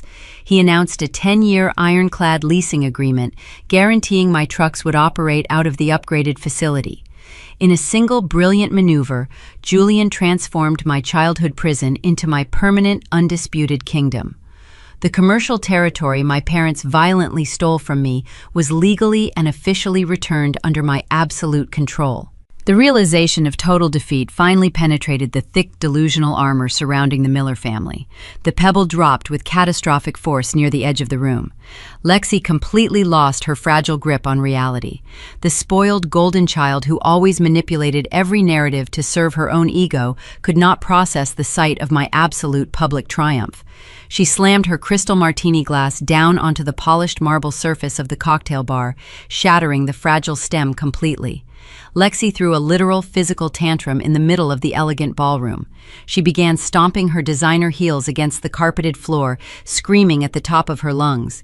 Her voice was shrill and entirely unhinged, cutting through the dignified silence of the gala like a jagged knife. Lexi pointed a trembling manicured finger toward the stage and loudly accused Julian Sterling of extreme personal bias. She shrieked that the corporate acquisition was completely illegal. She demanded that the convention organizers immediately disqualify my company from operating the warehouse. She yelled that I was a vindictive thief who ruined her European lifestyle brand and destroyed our father's health. Her chaotic screaming fit was not merely embarrassing. It was a terrifying display of profound psychological collapse. The polished, elegant mask slipped away completely, revealing a terrified, incompetent child throwing a desperate fit because the universe finally refused to bend to her demands. The reaction from the audience was immediate and merciless.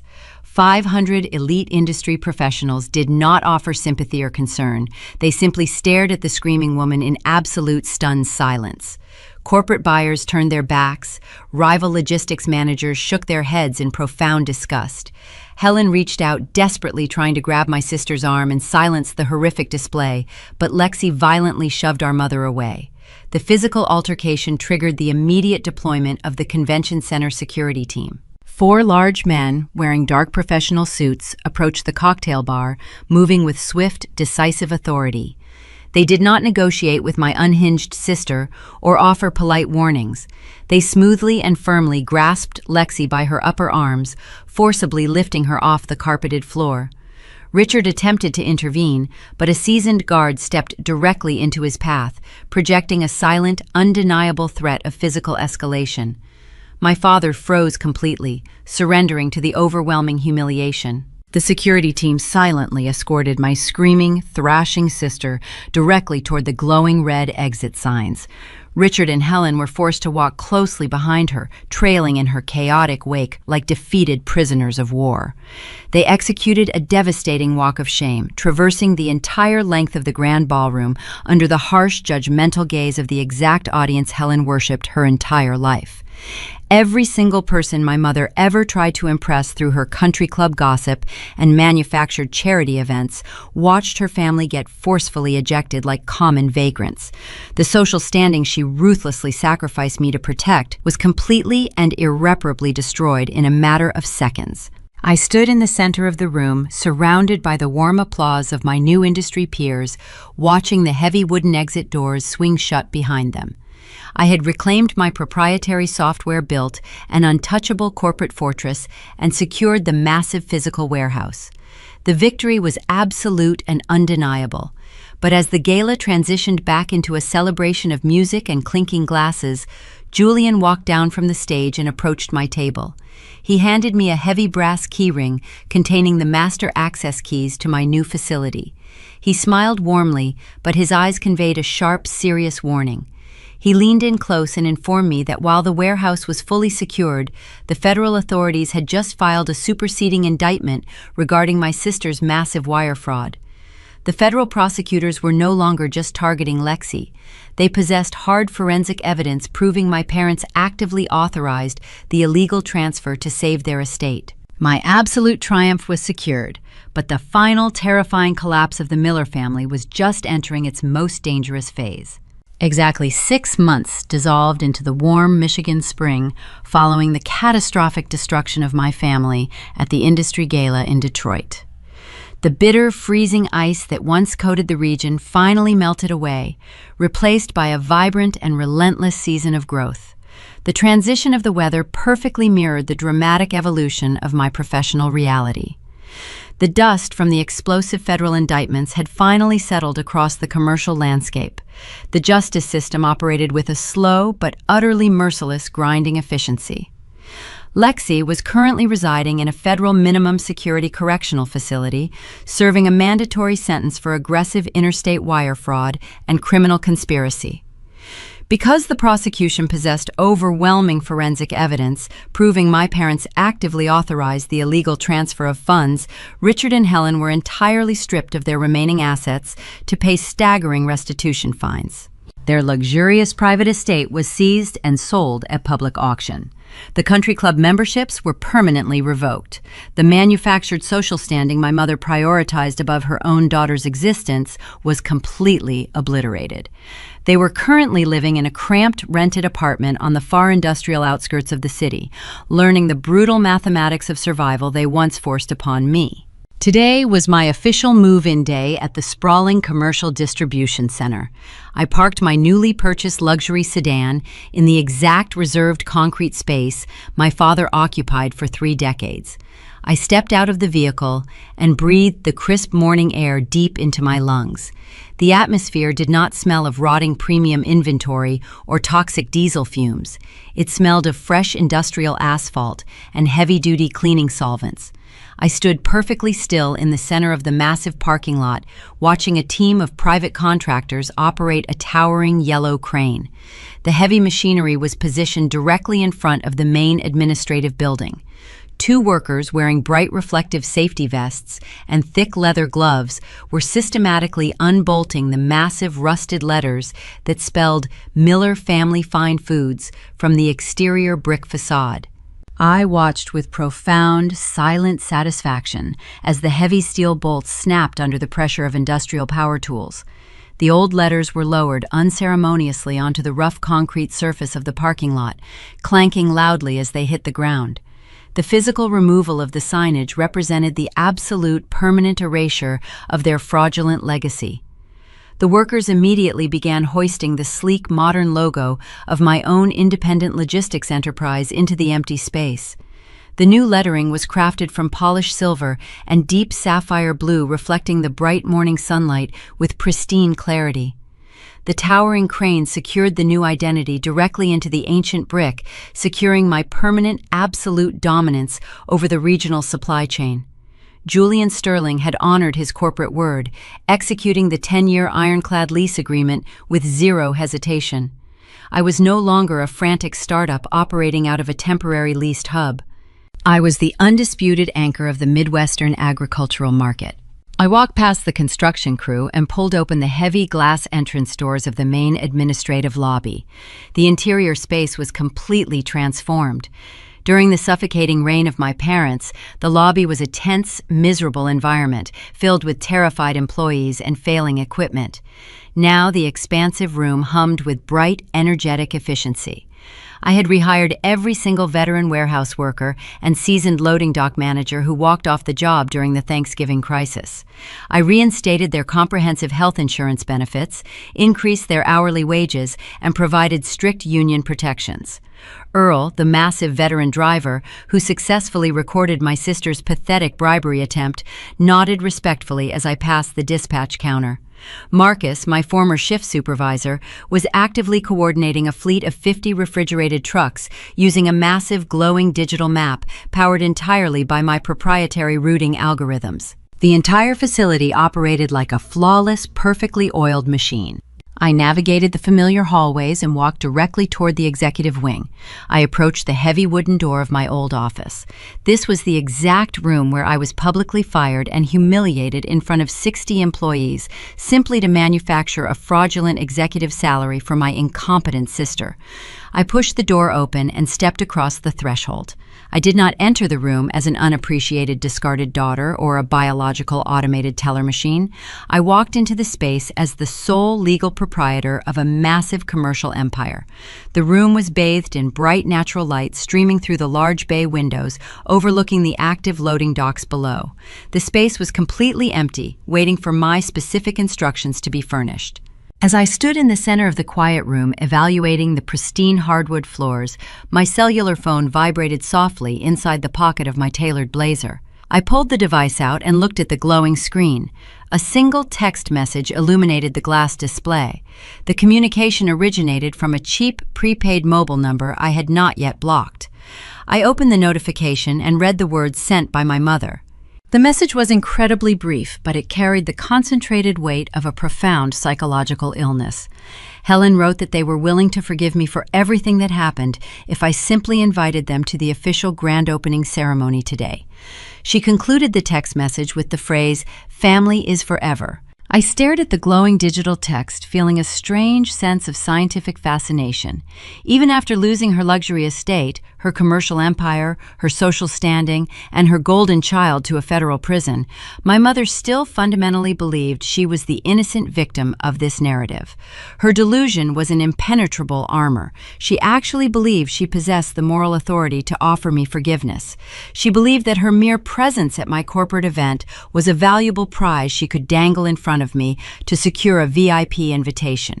She wanted to stand in my lobby, drink expensive champagne, and pretend she was somehow responsible for my towering success.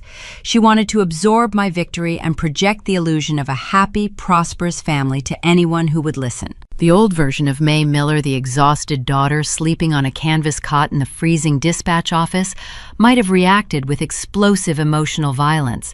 She might have typed a furious, massive paragraph detailing every single betrayal, every stolen dollar, and every vicious lie. She might have screamed into the telephone demanding an apology that would never materialize. But that version of me died completely inside the greasy roadside diner 6 months ago.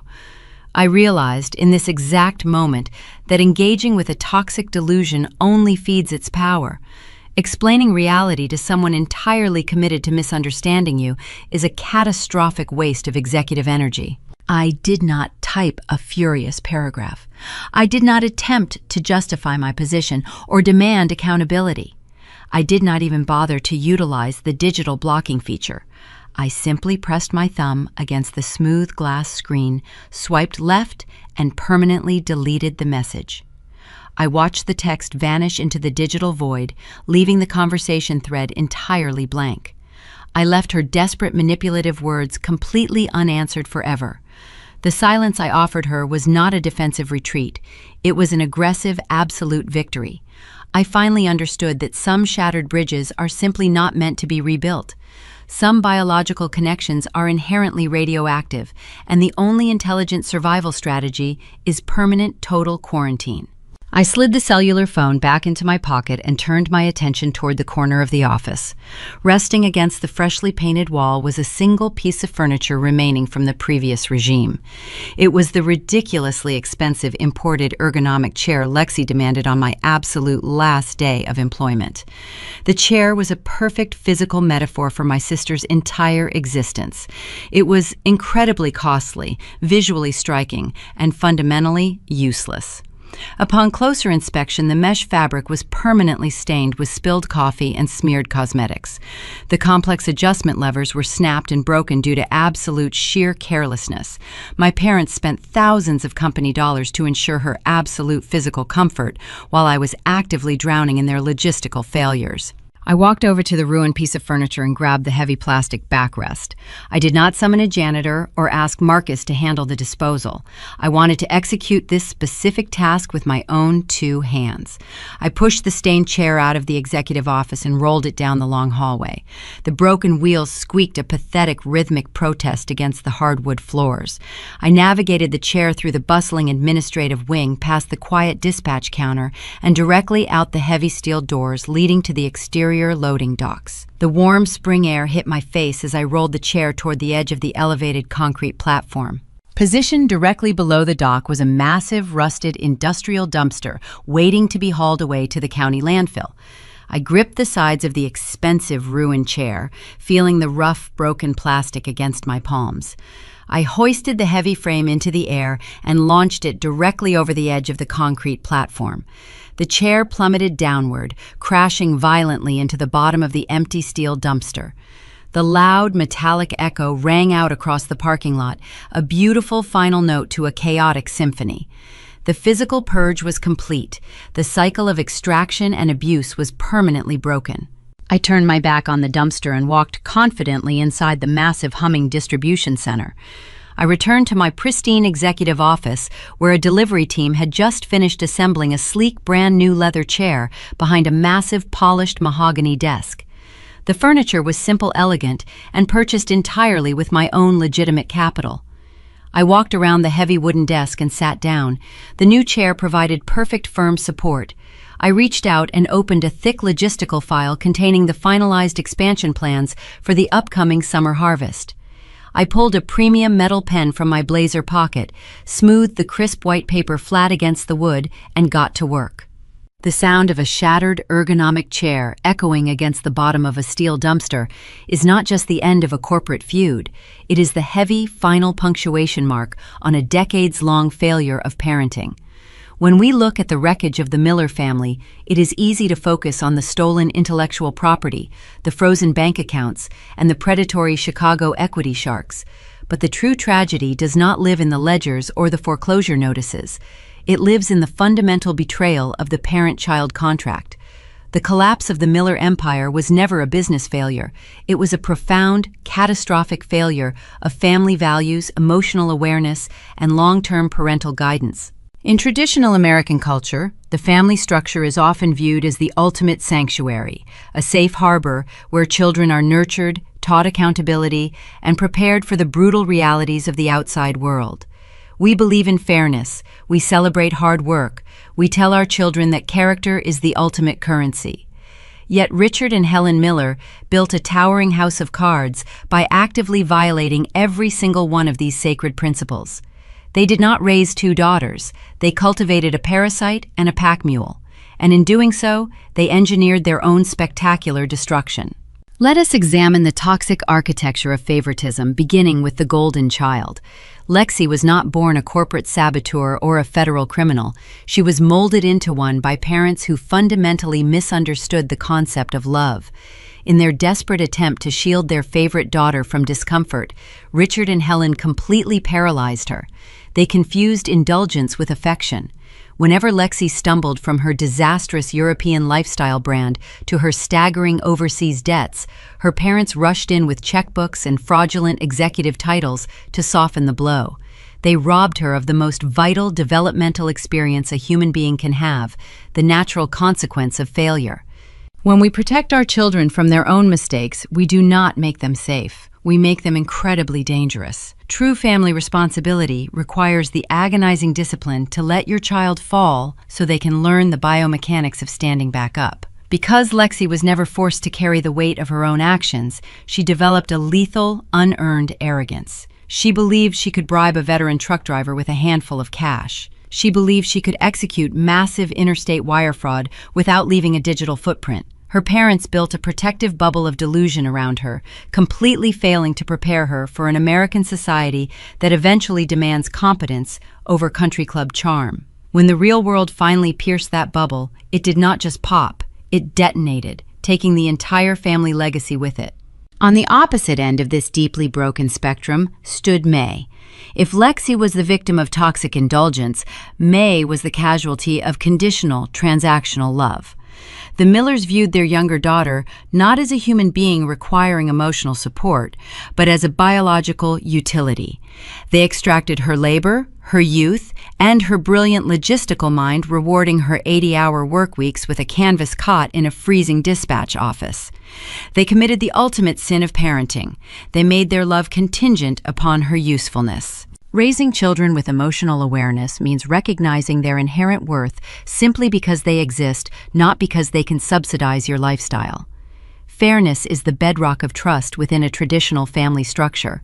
When a child senses that the rules are rigged, when they realize their sweat is merely financing the luxurious irresponsibility of a sibling, a deep, permanent rot sets into the foundation of the relationship. The moment Helen reached across that diner table to tuck a strand of hair behind May's ear, the counterfeit nature of their bond was permanently exposed. Children possess a terrifyingly accurate radar for authenticity. You cannot fake emotional connection when your hands are simultaneously reaching for their wallet. Honesty in parenting is not just about telling the truth. It is about acting with absolute transparent integrity. The Millers' downfall forces us to hold a harsh mirror up to our own family dynamics. Are we raising resilient adults, or are we enabling future disasters? Are we distributing our love equitably, or are we quietly assigning our children rigid, suffocating roles? The long-term guidance of a child requires an immense amount of moral courage. It requires the strength to say no to the golden child and the grace to say thank you to the capable one. If Richard and Helen had possessed an ounce of this emotional awareness, they would be sitting in a thriving generational warehouse today, rather than a cramped rented apartment on the industrial outskirts of town.